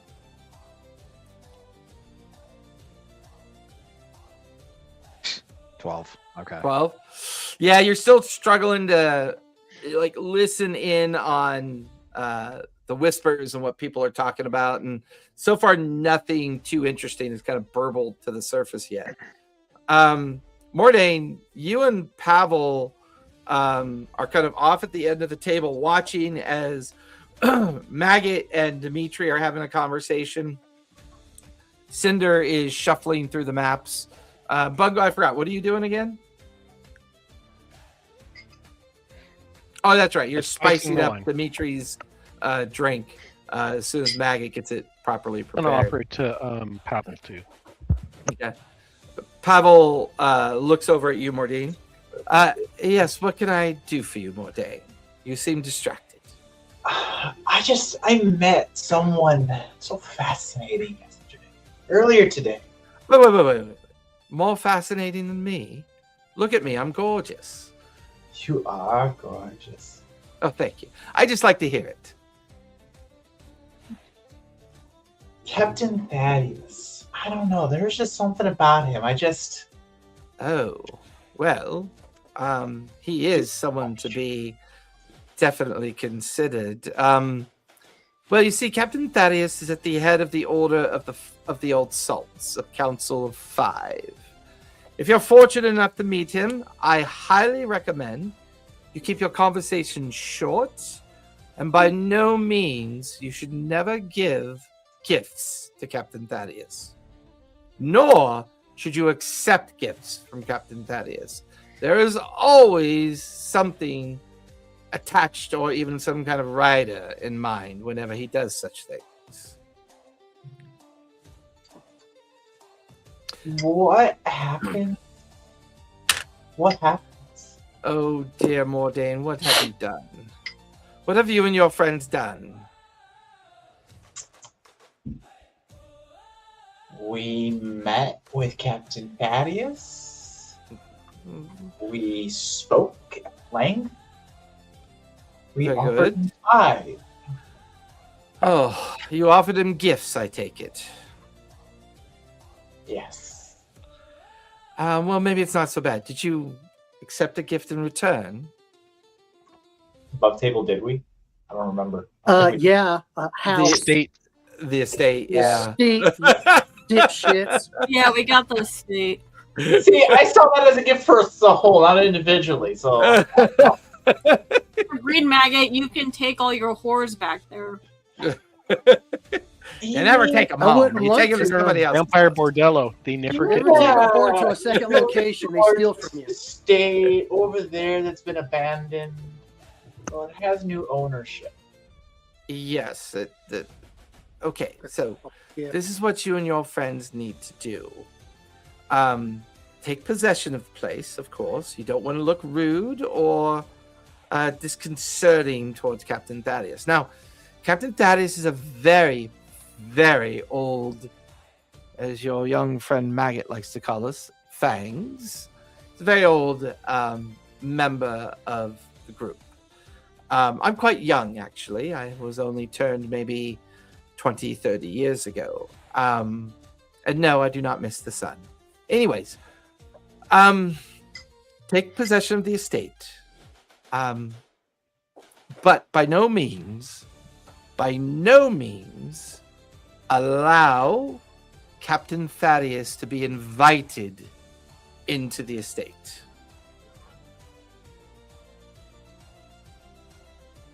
Unless, now this big unless, you want to partake in the experience of it all. Granted, the first time is painful. The second time is not so bad. But the final time, when you're finally drained of all your blood and then buried in a shallow grave to be turned, it is quite a invigorating experience. Typically what Thaddeus does is when he's presented with gifts, he assumes that these people like him. He assumes that they have an interest in becoming members of his court. He'll offer you the estate. You become familiars, where he requests that you do odd jobs. And then in a drunken evening of celebration and wealth, you mistakenly invite him into your estate. And that's when it begins to get a bit more delicate. Dicey. Yes. Why do you help us when, as a Maggot Electron, look, you are also Fangs? I view this lifestyle very differently than others. I mostly embraced it because, well, the idea of living a very long life I find to be quite intriguing. Technically, vampires are not immortal. We are long-living. We can live for thousands of years, and we get kind of stranger the longer we live. That definitely thrilled me. I found that to be very interesting. Okay. I'll need to talk with my crew. Hey guys. He gets a little awkwardly close to you as you turn to look towards the crew. Give me a wisdom save, if you would, please, Mordain. Oh shit. Wisdom save. Oh shit. That is 16. 16. As you turn to say something, you forget what you're going to say. It felt important to say it. The next thing you notice, Pavel's kind of like wiping at the corners of his mouth, and you have this kind of itchy kind of feeling on your neck. And then Pavel goes, well, if you don't mind, I'd like to see what Dimitri and them are talking about. And just kind of casually walks away from you. And I don't remember that conversation at all. Cinder, give me a history check as you have this amazing map now spread out in front of you.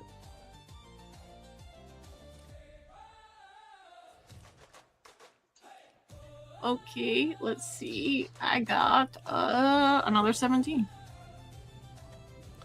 This map is far more detailed than any of the other maps that you've seen so far.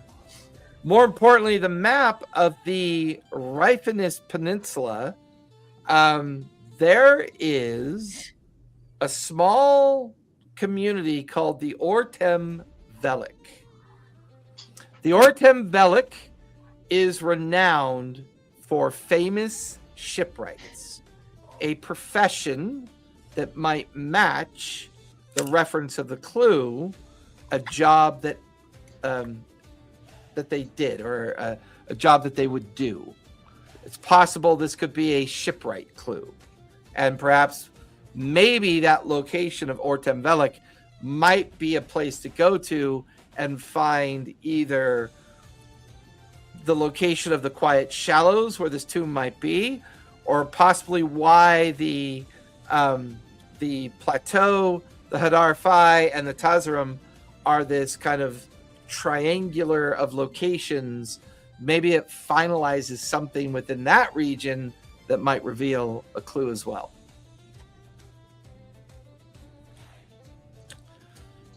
All right, Maggot. You and Dimitri are having a conversation. Mm-hmm. I don't want to sound racist, but I don't normally hang out with the living. Yeah. I mean, don't worry you're a about handsome goblin. Would you like to join our group? it. Be a vampire? You don't really say it out loud, man. We like to use innuendo and subtlety. I know that's not what goblins do, but give it a try. I assure you, it's much better. Okay. In whose endo? All right. Well, so I you want some innuendo, huh? All right. So, all right. Well, Why do you do know, that, Bill? Why do you do that? you know, yeah. Just treat Ivar like a fish. Just let him flounder. Be somebody like you, then, right? Is that what you're trying to say? Well, not exactly. I mean, we're still rather unique in what. But doesn't that mean you're the boss of me and stuff? You can order me around. I got to do stuff. I mean, technically, you'd be he looks around. You'd be like a spawn, and for the first couple of years, you'd have to do like the more obnoxious things, like take away the dead bodies, bury the trash, make it look like I'm a normal person. And then after a year or two of servitude, I mean, you go and make your own spawn, and you become the boss of them, of course. I'd assure you, completely harmless. You won't feel a thing. Hey, I nudged the guy. Go ahead. I nudge Landon. Go ahead. What am I doing? You're fucking. You haven't really clearly stated to me what I'm supposed to do. You're supposed to greet him and offer him a drink, you asshole. Now do it. What drink? There's no drink out here. I'll get it. Just sit there and be nice and offer it. Jesus. You're not even a good thief. You're not no good for nothing. The dwarf looks at you. Are you two a couple? Are you okay? I just look at him. Do it. He reaches for the empty glass that's in front of him. No. I just said to offer him a drink. Just say, would you like a drink? How fucking hard is this, you stupid fucking asshole? Do I have to do everything myself? I take out my knife and I slit his throat. And I'll just hold his head over the fucking goblet and kind of push it underneath the table while he's squirming. And then offer him a drink. This is exactly why Slick left the table. And then I'm going to open my bag and put it on his head and feed him in. The immediate table and those within about 10 feet of the table just stop what they're doing and they stare at this situation unfold. And they're all kind of looking around. Dimitri's got his big, beefy arms crossed, just going, oh, could you imagine a goblin vampire? It's not a wonder they never turned. You feel Landon's get pulled underneath the table, and then there's like this slurping and feasting and draining sound coming from underneath the table. And then Dimitri immediately stands back up and he's like wiping off his mouth. He looks around. What are y'all looking at? And suddenly they all get these blank faces. Like they just kind of shake their heads like they don't understand why they were looking. And listen, mate. God. I don't mind your notion of courtesy. But see here in Timber Rockton, we're not allowed to kill people like that. You just can't simply kill. I believe me, I didn't simply just kill him. No, you did. But anyways, is my bag eaten now or what? I mean, you look down and there's like half a corpse hanging out of the bag of devouring. About it. I mean, I try to get the rest of it in there. I don't want any yet. You start jamming the legs and yeah. You start oh my god, what was that one where he's putting Buscemi into the Fargo? You start Fargoing him into the bag of devouring. Yeah. Put him into the. And you're doing it like chipper. Casually while still having a conversation with Dimitri. Yeah. He tried to steal from me. So that's against the law, punishable by death. So it's not that I just murdered the guy. You know, he had it coming. But you need to keep it on the down low a bit. Oh, he's down low, all right. Do it like we do. A little bit of kidnapping, take him somewhere, and it just walk in the park. We don't have parks. We don't. But anyways, I greatly appreciate what you've done for me this evening, Maggot. It shows you of well purpose and well cause. Thank you. Will you trade me that map? Can I have it? Oh, of course you can have it. That's why I brought it. Pavel thought that you might need it, so but you and your friends can have all these maps. Yeah. You don't want anything. You know anything for them? No. Tonight's entertainment's been good enough for me. No. Okay. And then, all right. Well, I mean, all I've really done is gifted you something. No, thanks. Yeah, I don't want to do that. So I'm going to give you, in exchange for this, I'm going to give you this belt that I have that makes me grow fucking beards and speak in your language. Wait, want it. Wait. You have a belt of dwarven kind? Yeah. Oh, take it as a fair trade. I love that idea. I haven't been able to get my beard to grow for half a century. Oh, it makes... Look at this thing. Look at this. This wasn't here yesterday. Well, that's because you're a goblin. You can't but you're really gonna grow have hair. You're gonna have a beard for days, pal. He takes the belt from you and puts it on, and like within moments, this beautiful, big brown bushy beard just comes into existence. A big brown bushy beard. Okay, now we got these. Okay, so I roll those up and give them to Cinda. Yeah, Cinder's currently rifling through them and kind of looking at them as well. Okay, yeah. Perfect. Slick! Go ahead. Maggot? Slick. No, that's right. Slick, go ahead. So, Slick, as you're over at the gambling den of the tavern, kind of watching everyone throw dice and gold and silver and platinum are plopping on the ground, and you're watching as these two kobolds are raking it in. You get the distinct feeling that they're locals. You get the distinct feeling that they're cheating, and you get the distinct feeling that these two are con men, and they do it really well. Because as you're watching, you notice that dice slip in and out of different hands. Every time they go to roll dice, coins mysteriously disappear. They are doing that good old-fashioned kind of hand and eye trick of using the environment to steal and kind of manipulate the activity that's going on here. Before long, everyone gives up, and these two kobolds kind of notice you nearby, and they become fascinated with what you're wearing. Kobolds dig trinkets, and kobolds are like totally into tchotchkes and shit like that. Mm-hmm. So Rig and Rattle come waddling over to you, and they're like, hey guy, any of that for sale? Just wondering. For sale? Well, my inventions? No, they're like my babies, my preciousness. We know all about the preciousness. Hey, listen, man, you like to get high? As in, like, Altitude? I don't know what that word altitude means. Is that a new kind of drug? Oh. No, spice, man. We got spice. Stuff is great. I don't think he's. No, I don't think he's ever done spice before. I don't think.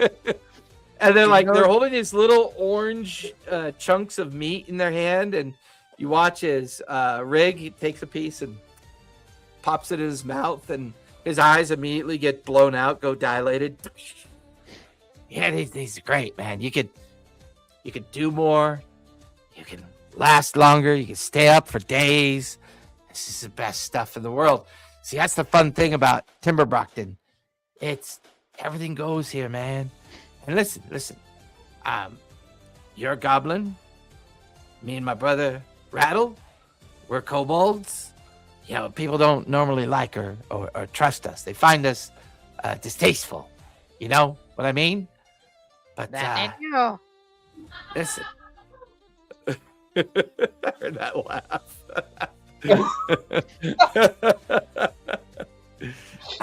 But listen, any of those gadgets that you got on you, are they good at stealing stuff or making stuff disappear? Or because you're like you're a tinker, right?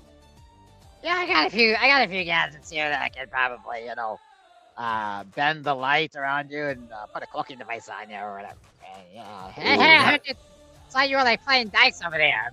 Maybe I can, maybe you can win it off me. Oh yeah. You wanna play some Kraken's Gamble? Of course, yeah. We could do that. I hope you don't mind. I brought my own dice.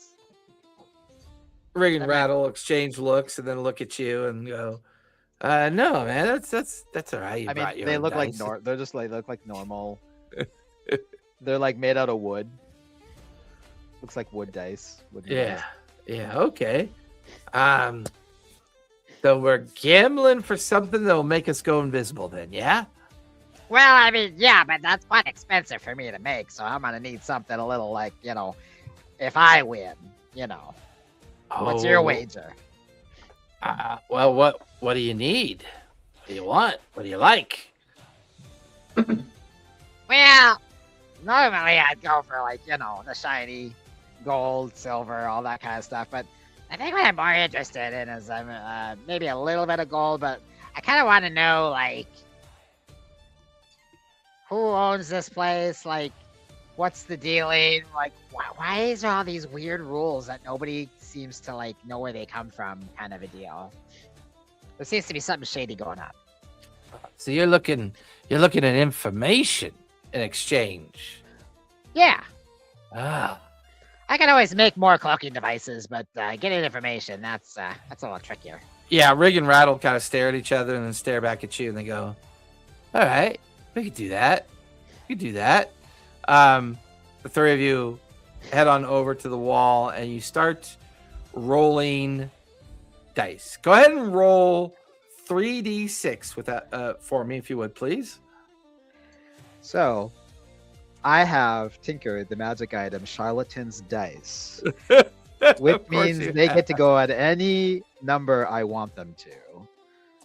So, do I want a higher number or do I want a low number? So, I'm conning the conners. Yeah. And I didn't tell them they were the Charlatan Dice because obviously the one thing about this dice game is 3 of anything is the best roll you can have. Except for 3 ones. 3 ones is a massive loss and seen as very bad luck. However, if you roll 3 2s, 4s, 3 5s, or 3 6s in a row, or at the same time, that automatically beats whatever roll that they throw down. Okay. So he's gonna.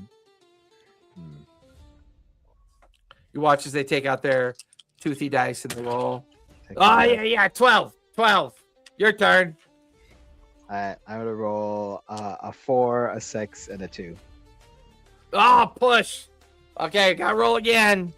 All right, you watch as Rig pulls out another 5 gold, throws it into the pile, and Rig I'll starts throw rolling. 5 gold too. Might as well make it, Oh, 2 4s and a 2. So close. That's a 10. 2 4s and a 2. throws it down. It's gonna get 2 1s and a 3. Oh, okay. We win. Your go again. Go again. Okay. I put 5 gold in again. Yeah, more coin is coming down. This time Rattle rolls. 5, 3, and a 2. That's a 10. 5, 3, and 2. Throws it down. It's got a 6, a 6, and a 1. 13. You win. You win. So you get the pile this time. And then Rig throws in more coin and he rolls. 15. I bust on a 15. You automatically win. And you pull it over. More coin goes down. 2, 2, and a 3. That's 2, 2, and a 3. Throw it down. Oh my gosh! 2, 2, and a 3. What are the odds of that happening? It's another push. That's my best roll tonight. All right.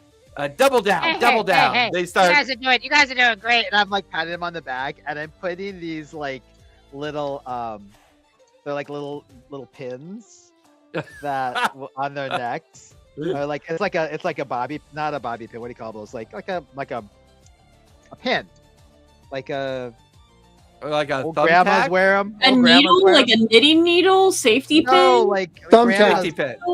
grandmas always wear them. Bobby pin, right? Or a brooch? Oh, like a brooch. Brooch. Gotcha. So it's like this miniature brooch, right? Okay. Kind of thing. And there's a little. It goes ping, and it like just clicks them real quick. It feels like a gnat bit them or whatever. Yeah. They can give me a save if they want to give a save. Otherwise, they'll be under a zone of truth. Okay. Give me a sleight of hand with advantage because the way that you're manipulating the gambling scene. Okay. Sleight of hand. Where are you? It's S's. 2 14s. I wish we were in combat. Oh my god. I know. Is that with your bonus as well? So 19 total. 19. They'll definitely not notice that with their passive perception. Right. And I got a 4 and a 3 on their saves. So they're now in a zone of truth as well. Okay. So then I'm going to take this and it's going to be 3 4s. They see the 3 4s and they go, you win. You win the match. What? I do?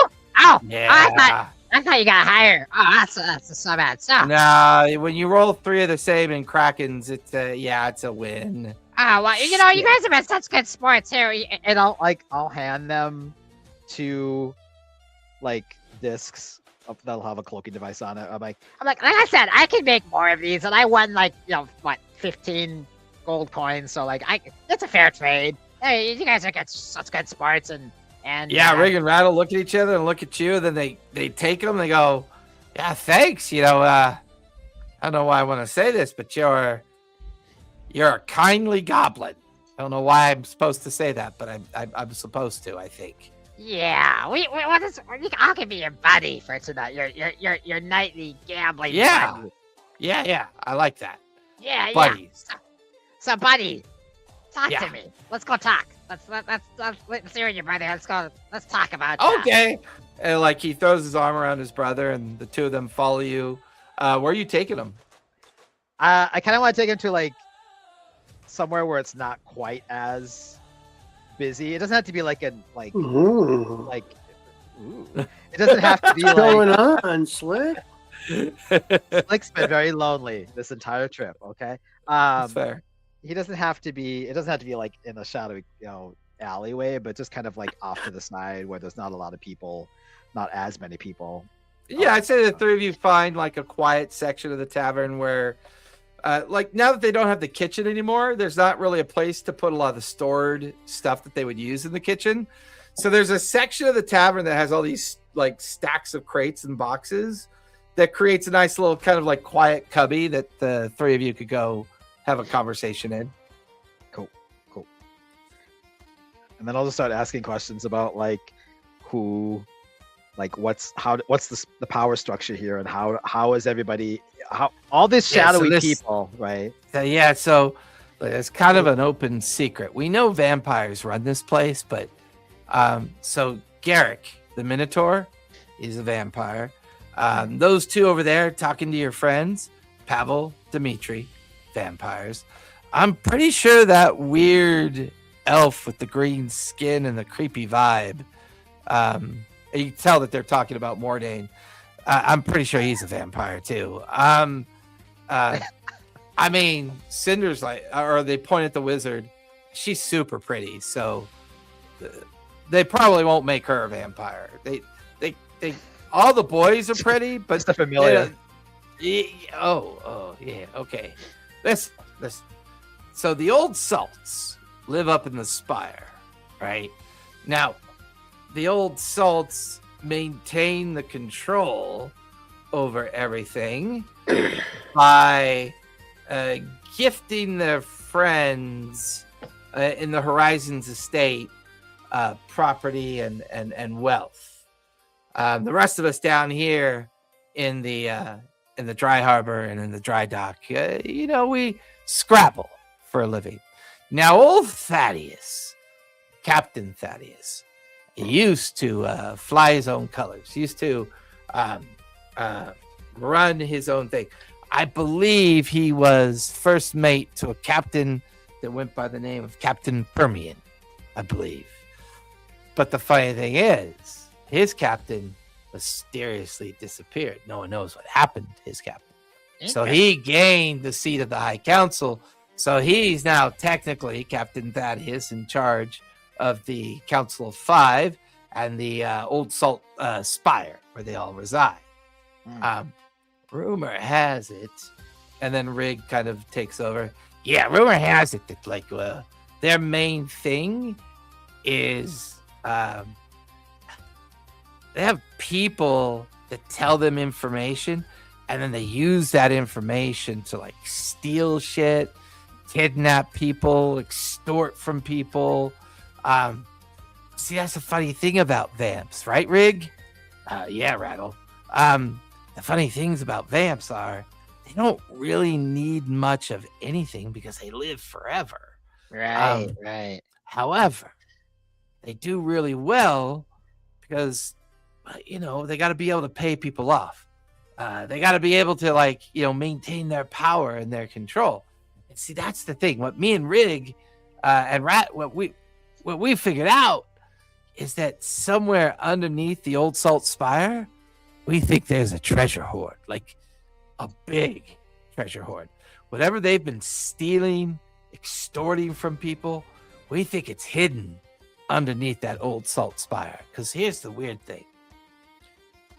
Look, you don't need a lot to support a small town. We got the docks, we got places where people live, you got the walk up to the old spire, and the people that live up in the hills. It's all neatly organized, right? Well, here's the thing. One night, me and Rattle were out and about doing our normal thing that we like to do, and we noticed an inordinate amount of wagons coming down from the old spire late at night. So we followed them. We found that they were digging some kind of tunnel underneath the Old Salt Spire. So we watched them for a while, but nothing ever happened. Nothing ever came of it, right? Until a strange grouping of ships arrived one night. And under the cover of dark, they unloaded a lot of stuff. Couldn't see what was underneath, couldn't get close enough. And then all that stuff was socked away in the depths of the foundation of the spire.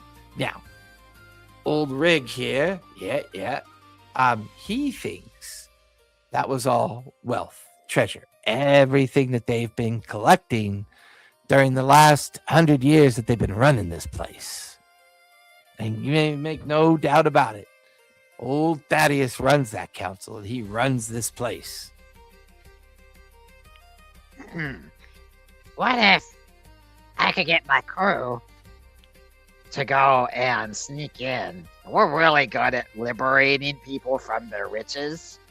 So I was wondering maybe we could liberate the riches from these vampires, and if you help us, we could give you a cut. They kind of exchange looks and they shrug and they look at you. Hell yeah. We could even help you find the entrance and Yeah. yeah, we could help out. Sure. What do you think, Rig? Oh yeah, we could do that. Okay. You show us where the entrance is. You know, kind of help us be with a lookout kind of setting. We'll go in, and we'll do our thing, and then we'll just, we'll do what pirates do best. We liberate the riches from the rich to the poor, or is that Robin Hood? I don't know. Anyways, I feel compelled at the very least. If they catch us, they're just gonna kill us. I thought you couldn't kill other people on this island. Well, yeah, but if you steal from the council, you're basically fucked. Well, that's the other thing. See, those rules are kind of meant for the common folk here. Kind of looks around at some of the more creepy patrons of the place. Not everyone is supposed to follow the rules, right, Rig? Yeah, that's right, Rattle. Well, I mean, but think of the bright side. Like, what if it's all anonymous and they don't know it's you? And then now you have the riches to put up. You don't have to play these dice games to gain, trinkets and stuff like that. You can put up a more powerful business of whatever it is you guys like to do, right? And think of it as a step up in the world. Yeah, well, when you say it that way, it sounds really exciting and dangerous, and who could possibly resist? I mean, especially if there's a lot of gold down there. I think there is. I think there's a lot. I think 100 years of what they've been up to is all waiting for us deep, deep down underneath that tower. Well, I mean, you're my buddies. We're buddies now. You get no reason to lie to me, so, I believe you too. Good. Should we, you want me to go talk to my captain? You want to come with me? Or, Oh, no, we trust you. You can handle it. Fine. Okay. So, and honestly, those people with your captain look a bit sketchy. Oh, they're definitely sketchy. Yeah, no. The one with the long hair and the green eyes, you might want to keep over. I mean, he's definitely got something. He carries a lot of shinies on him. If you want to, maybe befriend him. I'm trying to get them to pickpocket more than. Oh yeah. We'll for some reason. Yeah, don't get yourself in trouble because I need you for this mission. So I don't know why, but I feel like you're our most trustworthy person we've ever talked to before. But okay, it's this gorgeous face, man. People just trust this face. Well, I'm Rig. That's Rattle, and you can always find us here gambling and doing nonsense. So I'm Slick, and then this is Sleek, my little crab guy. Oh yeah, are you sure you can't sell any of those things hanging off you? Here, I'll hand him a couple of bottles of grease and bottles of oil and bottles. Oh yeah. Oh yeah. And they hand you 20 gold in return. Cool. All right. So should we meet somewhere or say a couple hours, 24 hours, something like that? Oh, you think we're gonna try to pull this off tonight? Oh, I gotta talk to my captain. I gotta see. I don't know. We got something else going on in that table over there. It looks like well, there used to be somebody over there. I don't know what happened to the guy he was talking to. But, maybe the meeting's over. Let me go relay all this to them, and then I'll come back to you, and then we'll do that. Okay. Yeah, you got it. He's gonna come on, Rig. Let's go. And the two kobolds kind of disappear back into the crowd. Eventually, you come back to the table and back with Maggot, Mordain, Bungo, Cinder, and Slick, as they all seem to be poring over the new maps that they've acquired. Pavel and Dimitri are off to the side having their own private conversation. The crowd is just kind of wandering into the night as it gets later, and later. What would you guys like to do next? So I tell everybody on the table, I'm like, So, I got information. I don't know why I'm in this lower voice. So, I got some information. I think it was because I was talking Gobold for a while. I was just like, You're I being got some quiet. information about this place is run by vampires, and it seems like that they keep the way they're keeping their control and their power over everybody is they're using their powers of vampiric powers to steal, extortion, and well, anyways, they've done this for about 100 years, and my those two kobolds over there told me, and I have it under good authority because let's just say I have really good influence. And they say that there's like 100 years worth of gold and treasure at the bottom of the spire, and they know an entrance, a hidden or a kind of a shadowy entrance that they can show us in. What do you think? I mean, I would never say no to gold and other treasures. There could be really cool spells down there that I could get my hands on. I Captain? mean, we just got an estate from them. Should we rob them too? Well, yeah. Well, I mean, it's not a sea hag. That's a really old vampire dude.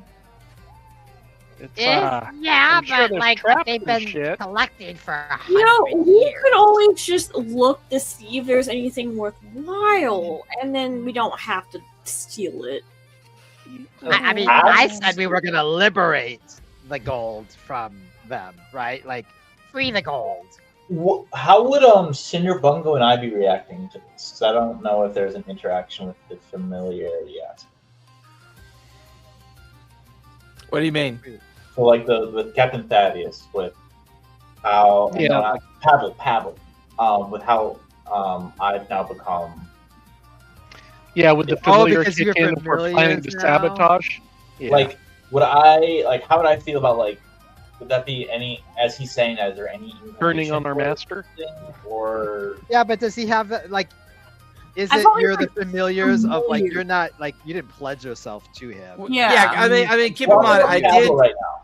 I kind of dropped that as a kind of subtle hint at the end of the session. Right. So it's more that the three of you aren't even aware of that. Like it's so subtle that you're not even really aware that you may have accidentally done it. So currently, while you're having this conversation with Slick, you get like a strange itch, the back of your head and back of your neck area. Like, I feel slightly uncomfortable talking. yeah, about like it. you feel a little uncomfortable about the conversation, but at the same time, it makes a lot of sense. There's a lot of money down there, probably. It's definitely worth the risk. I mean, I say do it. Idea of loot. I don't know. I feel like we should be more careful and talk about this on the ship. Yeah, why don't we get the maps back to the ship? Because then we got the lead to the whole Tobias thing.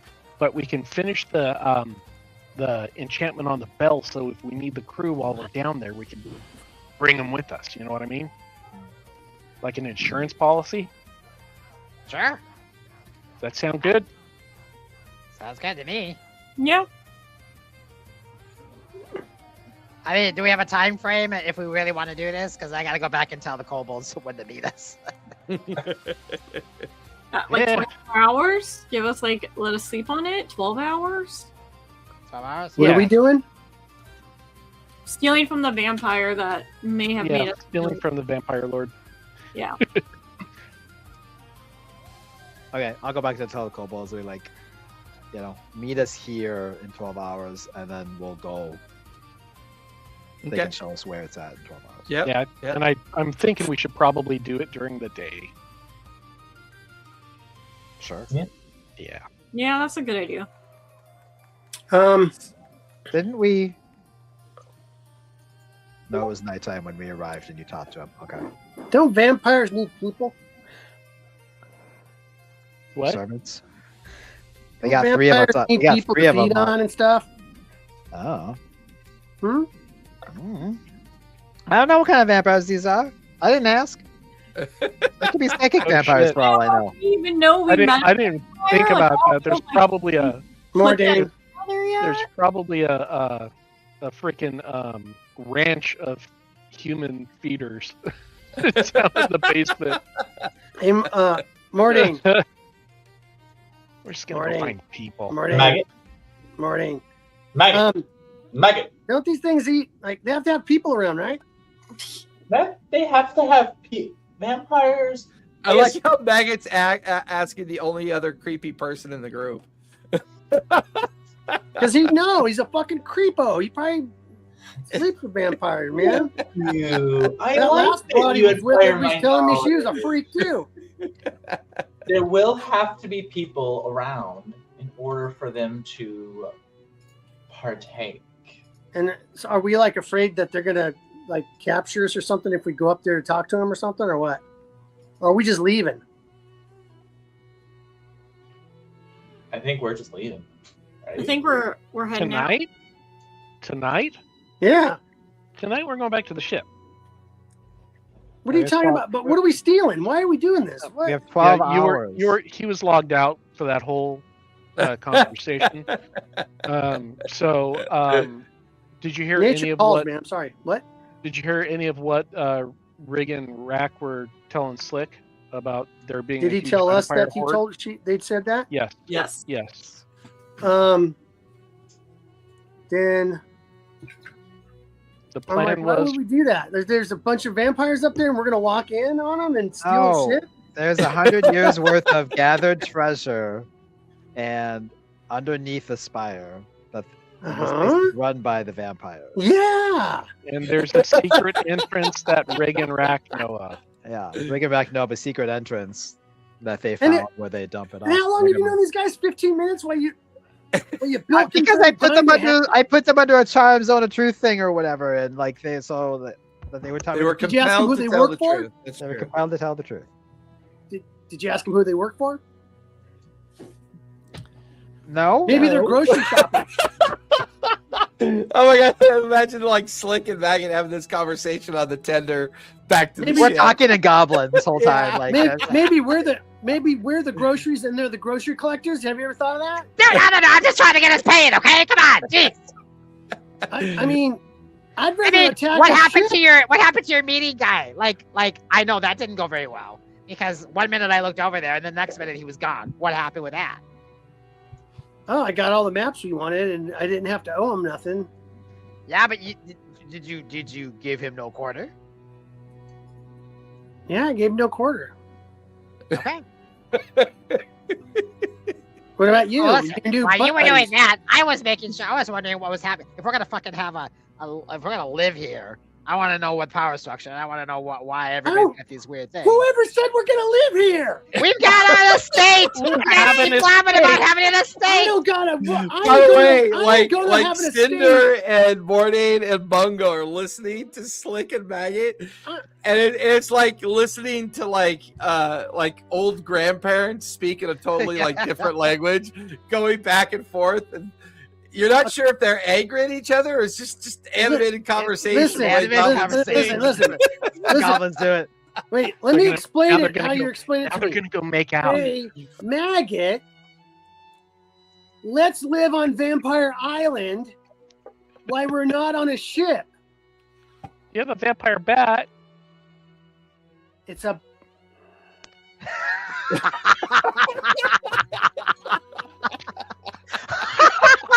The look on your face when you're like, oh shit. It's a Fucking Captain Cook over there, Who's Peter Pan? which is his new nickname, Cece. Oh, killing me, Falls, killing me. Yeah, like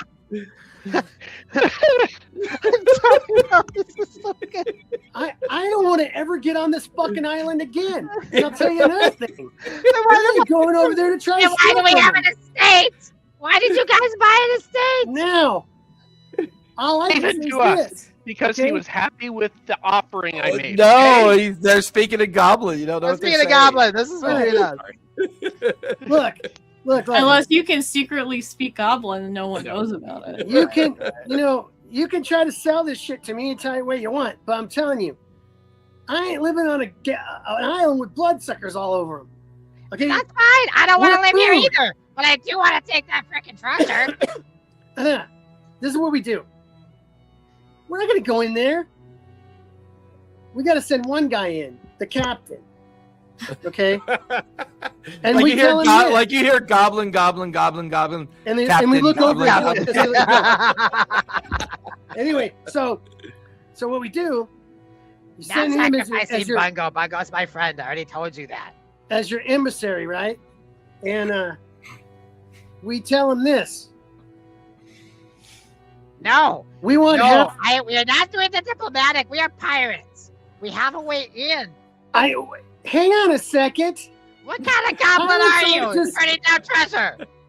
I'm getting to the And then I say bloodshed. some mama joke. Look, Yeah. I'm getting to the bloodshed momentarily. Let me get my sentence out. We send him in. He basically tells them, give us your treasure or we're going to kill everybody on this island. To a vampire, a And- 100 vampire lord? If they say, shove it up your a-hole, right? Our ghostly crew comes and kills every living thing on this island. And we leave it. And they'll starve to death. Horrible. I don't like that plan. I don't think that plan's gonna work, dude. There's this intense goblin conversation going back and forth. Maggot's got this like real intense look, and there's silence between Maggot and Slick. And Slick's just like, goblin. Hey, while I'm doing goblin, I'm gonna message. Is it called message? Mordain. Okay. And tell him my plan. Because I think that's a pretty good plan. Because here's the deal. Here's the deal. They We're are on an gonna island. We're on an they're island gonna full suffer. of shady pirate people that are not our friends. Mhm. Okay, that are under the control, either real control or financial control of this power structure. Right. And you assume no No, one in and this there's tavern is 5 of goblin. us. Mm-hmm. There's 5 of us. Mm-hmm. And Mhm. even with the ghost suit, there was what 40 Mhm. 40 goes through. So that's I love 45 it. versus Yeah. an island full of people that. No, we don't do it. We send the crew That's to kill still every living thing on 40. the island. Rats, everything. They won't be able to find a gnat to suck blood out of its ass. Okay? Okay. Gobble, And gobble, that's gobble. their option. Chase palm. Walks away. I'll go do it. You want me to? I'll go talk to him. Actually, yes. You go do that. So you guys return to the Red Tide. The tender is pulled back on board. Kulin and Skrilo kind of help the tender up on its hooks. And it's now pretty late in the evening by the time you guys return to the Red Tide. It appears that Maggot and Slick have finished their intense goblin-based conversation that's gone back and forth. Slick just kind of marches off to the stairs that lead down to his workshop, leaving the 4 of you up on the main deck. He's like every cave goblin I've ever met. Cavers and dungeoners don't fucking mix. They don't get each other. It's also well known that cave and goblins live longer than dungeon. Yeah, they do. That is true. I won't deny that. I wonder why that is. I don't know why either, because you want to go apparently go steal some vampire treasure. I think the stats are changing on that. Maybe, possibly. Come on, boss. So this is our plan. Slick and I talked about it. Mordain agreed. And I don't know Cinder, because Cinder's just weird. And I don't like anybody that can light me on fire. Anyway. Okay. So go tell them that we'll just deny them food. And if they touch you or anything else, we don't care. We'll send everybody in there. We'll send our whole ghostly squadron in there. And all their food's going to go away. And then we're going to put up we're gonna make markers and everything, make sure nobody comes around here, that everybody knows it's Vampire Island. How wise is this plan? I think it's great. No, I I'm wouldn't be asking telling you Jason. that. Don't listen to Jason. No, I'm saying, I can I don't know. get an insight to say, yeah, we can carry this off, or no fucking way in hell? No. Says of Which ones? Adventure. Which ones has the highest percentage of working? Us sneaking the fuck into a fucking vampire lair to steal her treasure, or get it this way? We could bring the ghost crew with us. Yeah, but Yeah, how We many- could. We could just bring them with them. They'll Yeah. all be standing there like, that's right. They're ghosts. They're dead. They don't care. Yeah, and do vampires have control over ghosts? No, Because they're also undead? no, because they're part of our crew. It's the curse. No, it's a I know. curse. Okay. Yeah, Okay. yeah.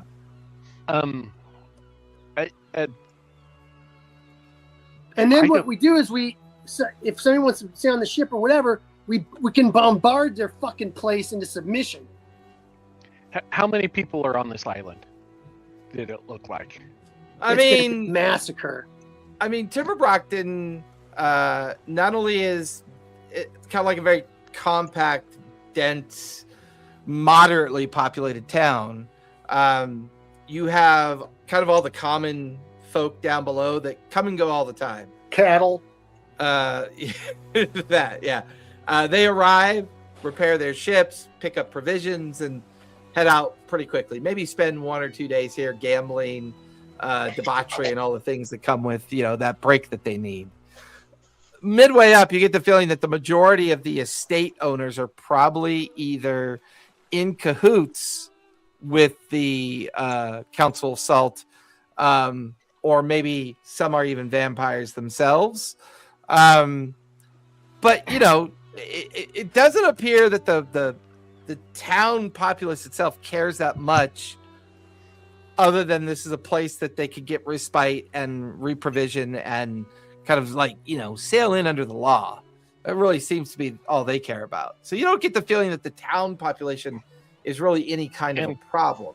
And because the freaking town is on the map, even if we wipe out every living soul on the island, there'd be Eventually, another people shipload come. Yeah. will show up. That's Yeah. probable. And what's the Impossible. likelihood of the treasure that was being put under their human chattel? Who knows? That you might need an insight check. I'm tried to roll, but I have to relog, I guess, because D&D Beyond sucks. Yeah, it's Right been here. having issues. Insight. There we go. 16. 16? I mean, part of you is like, well, Rig and Rattle were under a zone of truth. So their honest interpretation of what they saw was definitely expressed to Slick. You get the feeling that they're using this town as chattel because it's a very kind of nomadic and kind Itinerant, of... yeah. People Yeah. coming and going. Yeah, And so you get the feeling some the of them town just don't itself get back on the is ship. the chattel that they kind of rely upon to feast.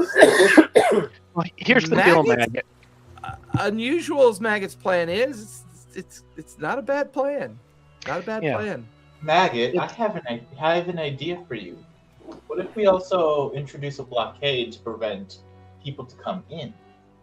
That's that we right. have fresh And what blood? we do is we go to all the ports within the distance here, and we warn them about Vampire Island, and that anybody coming there that would naturally stop here wouldn't stop here.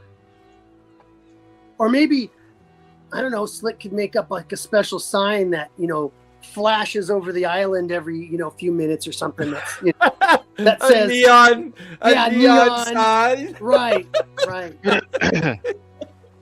made from illusionary magic. That's right. Here love be it. vampires. Arr. Here, arr. And what was the first mate's name? First mate, Yeah. his name Matthias. Matthias. Matthias. So Thaddeus is Matthias, no? No. He's Captain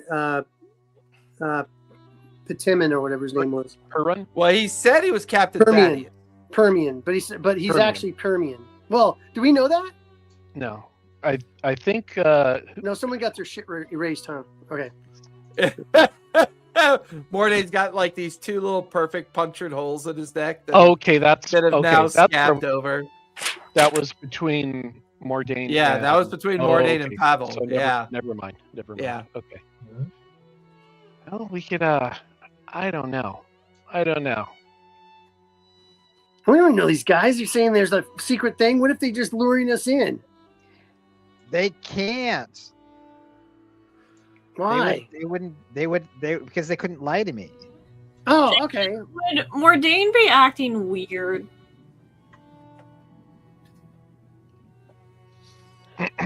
Honey, Were they acting weird? because I know this guy. He's fucking weird. Like weirder than normal. Like There ain't no normal in there. once Mordain is not trying to do chaos, which is that noticeable? Oh yeah, he is calmer, isn't he? Yeah. Trance. Hint. I mean, I'll allow Mordain to kind of decipher what he thinks you guys are experiencing with him being around right now. I mean, I would think that there's no discernible distinction. There's not, buddy.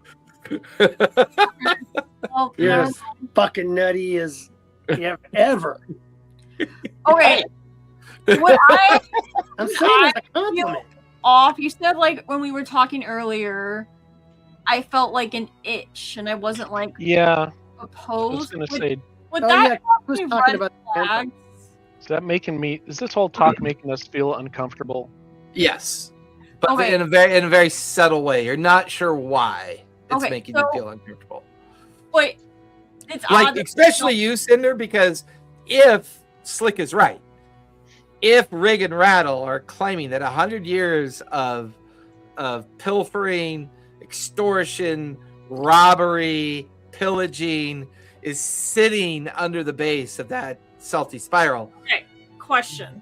God knows what kind of magic items are down I know. there, spell books. Question. Man, you're making it. I This voice in my head's making it sound really, really good to go do that. But I cast Dispel Magic on myself. Maybe Slick's got a point. It's not really a That was magical. the smartest one in the group. I mean, I did, but It's not an effect that's considered magical. It would be something else. What about like remove curse? Yeah. It's cursed. I mean, I you're have both. trying to insight something that you're not aware of is the problem. Well, no, but would that lead to an insight check? Because again, as you just said, I love finding new magical items, and the fact that I'm not. So can Yeah, I? that'd be fair. That you're kind of like you're like you know, Maggot and Slick are just drooling over the possibilities. They're excited, even though they differ on opinion. The idea of what might be down there is just so enticing. You find it strange that you're a little kind of in reserve about it, and like the conversation's a little annoying, if not bothersome to you. Could I insight myself then? Yeah, you could insight yourself and see if you pick up on that. Okay. Well, thank God I rolled well.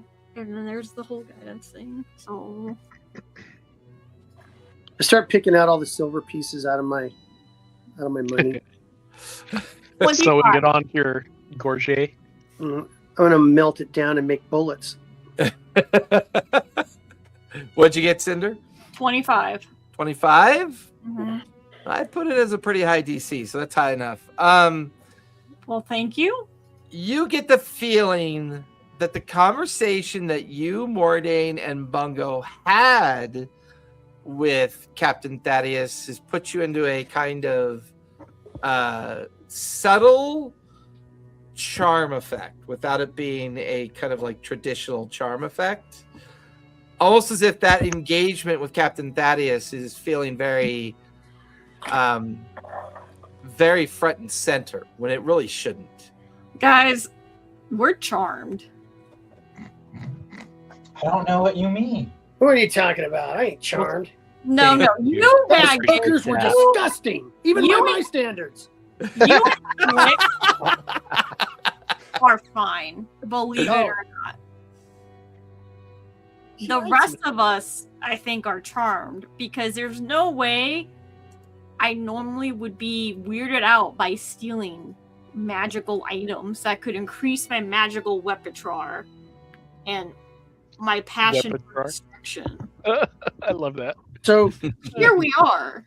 Who charmed you? Would I know based on my insight it had to be Thaddeus, or I just know that I'm charmed? I think you just know that you're charmed. It could have happened during any of those like bizarre interactions. It could have been with Pavel, could have been with Dimitri, could have been with Captain Thaddeus. It could have been with anybody that exhibited a kind of different nature about themselves. And unfortunately, one of the side effects of what happens, one of the side effects is that you don't actually know who did it. While you may feel the effect, you're not really sure who did it. If I take a hit, that would help, right? Isn't it with charm like if I take a hit, the charm is broken? No. I heard Gale. No.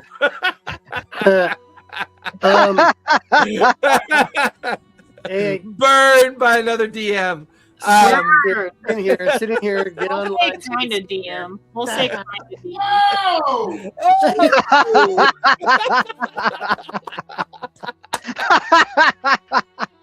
Obviously, she pushes the boundaries. Rules? What rules? Suggestions. That's funny because I know when we did combat, right, and something was charmed, if they took a hit, it was no longer charmed. So I'm trying to figure out if it's the same type of concept. It's not the same. I think it's a different flavor. For vampires, it's considered glamoring. They create a charm interaction with a target who doesn't know that they're charmed, but they feel compelled to behave in a positive way towards the vampire. More like a Geas or Geas, however you say it. No, Geas is far more powerful than even. Stronger, but similar lines. Same ballpark. Geas can last a year. Now, I cast some Geas that one game. Yeah, you did. I mean, very, very powerful vampires could technically pull that off because a vampire wizard would have a powerful Geas ability. But the problem that you're having is that you remember all your conversations with Pavel, Dimitri, Captain Thaddeus is all being very, very pleasant and charming and well received.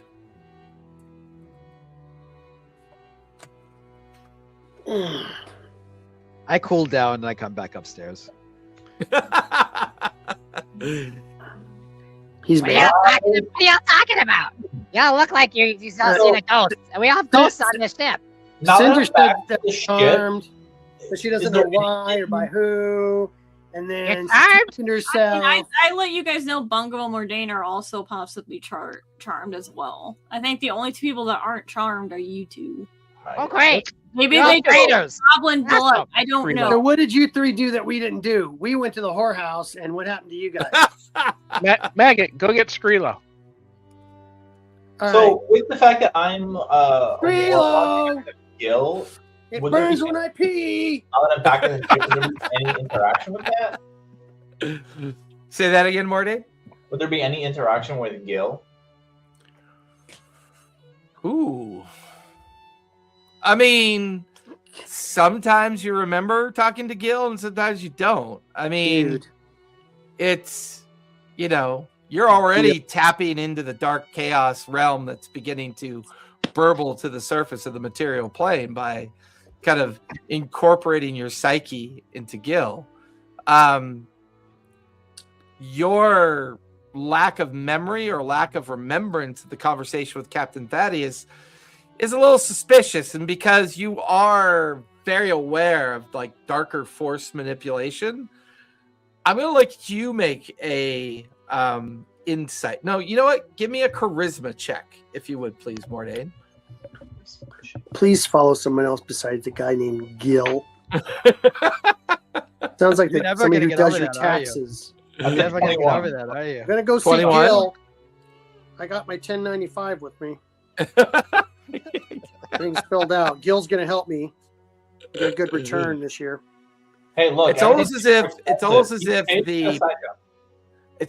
the patron of chaos purposely referred to himself that way, knowing that his servant would be forced to call him Gil to normal people. Yeah, and then and create chaos. Yeah, it's creating Charles. It's creating me a hemorrhage in my brain.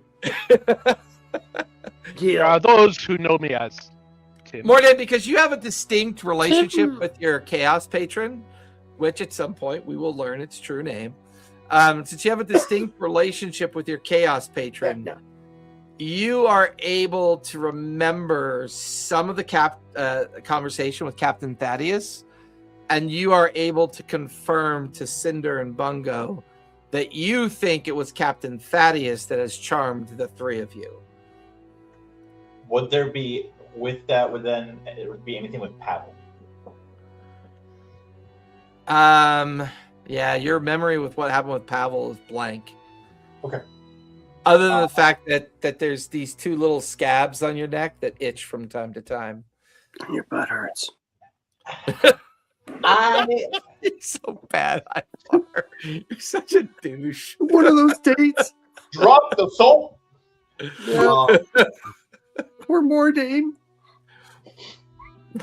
Poor Mordain. What Cinder talks about? Yeah, this looks like just another Saturday night for play. That's not my worst Wednesday night.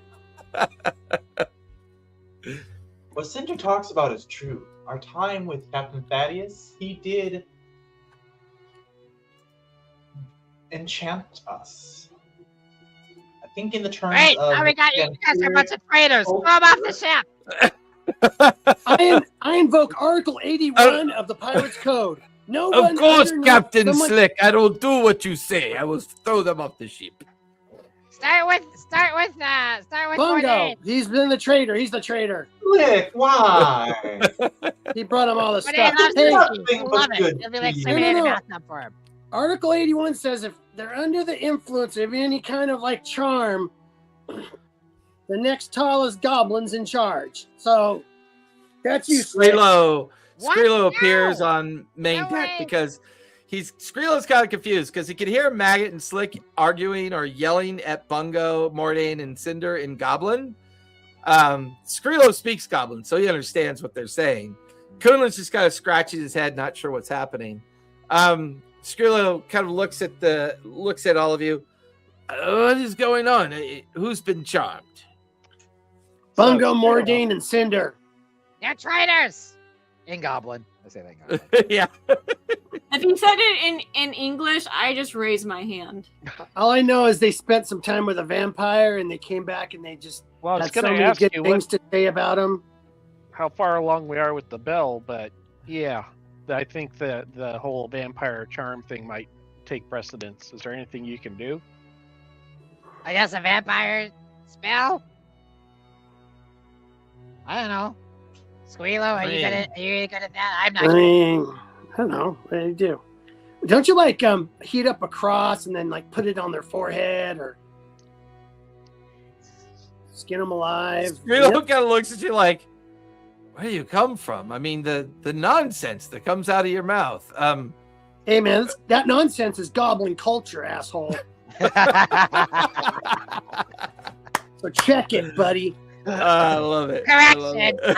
it. Dungeon goblin culture. Right. Correction. Skrilo kind of, well, I mean, I can make a device that will break the charm effect. And if you find yourself in the presence of the council or these people that you have concerns of, this charm will prevent them from being able to influence you. We'll make sure I get one of those then. He eventually comes back 20 minutes later and he hands everybody these little silver kind of like tokens. And yeah, like as soon as Bungo, Mordain, and Cinder put on these token like necklaces, it's like a fog just lifts. This fog just disappears. The memory of your conversation with Captain Thaddeus comes rolling back in when you realize that your mistake was giving Thaddeus a gift, accepting a return of gift. And also, Mordain, as you put on the charm, the entire interaction that you had with Pavel begins to overwhelm your mind as you had turned to speak with Captain Bungo. In a flash, Pavel had latched onto your neck, bit deeply into your neck, drank very quickly, and then the wound kind of closed as he pulled his teeth out, smiling at you and kind of wiping the blood from the corner of his mouth. That's where we're going to finish tonight. I think that's a good stop, as you guys have all realized that, holy shit, you guys are going to rob some vampires, aren't you? That's pretty Fuckers took epic. advantage of us. Now, Yeah, it's you personal. guys linger so you I will totally rob a vampire. you guys Now linger it's and we'll chat about the schedule. Everyone else, thank you for watching. Be safe and don't forget, be kind and play a game. Play games. We'll see you all next week. Good night, everybody.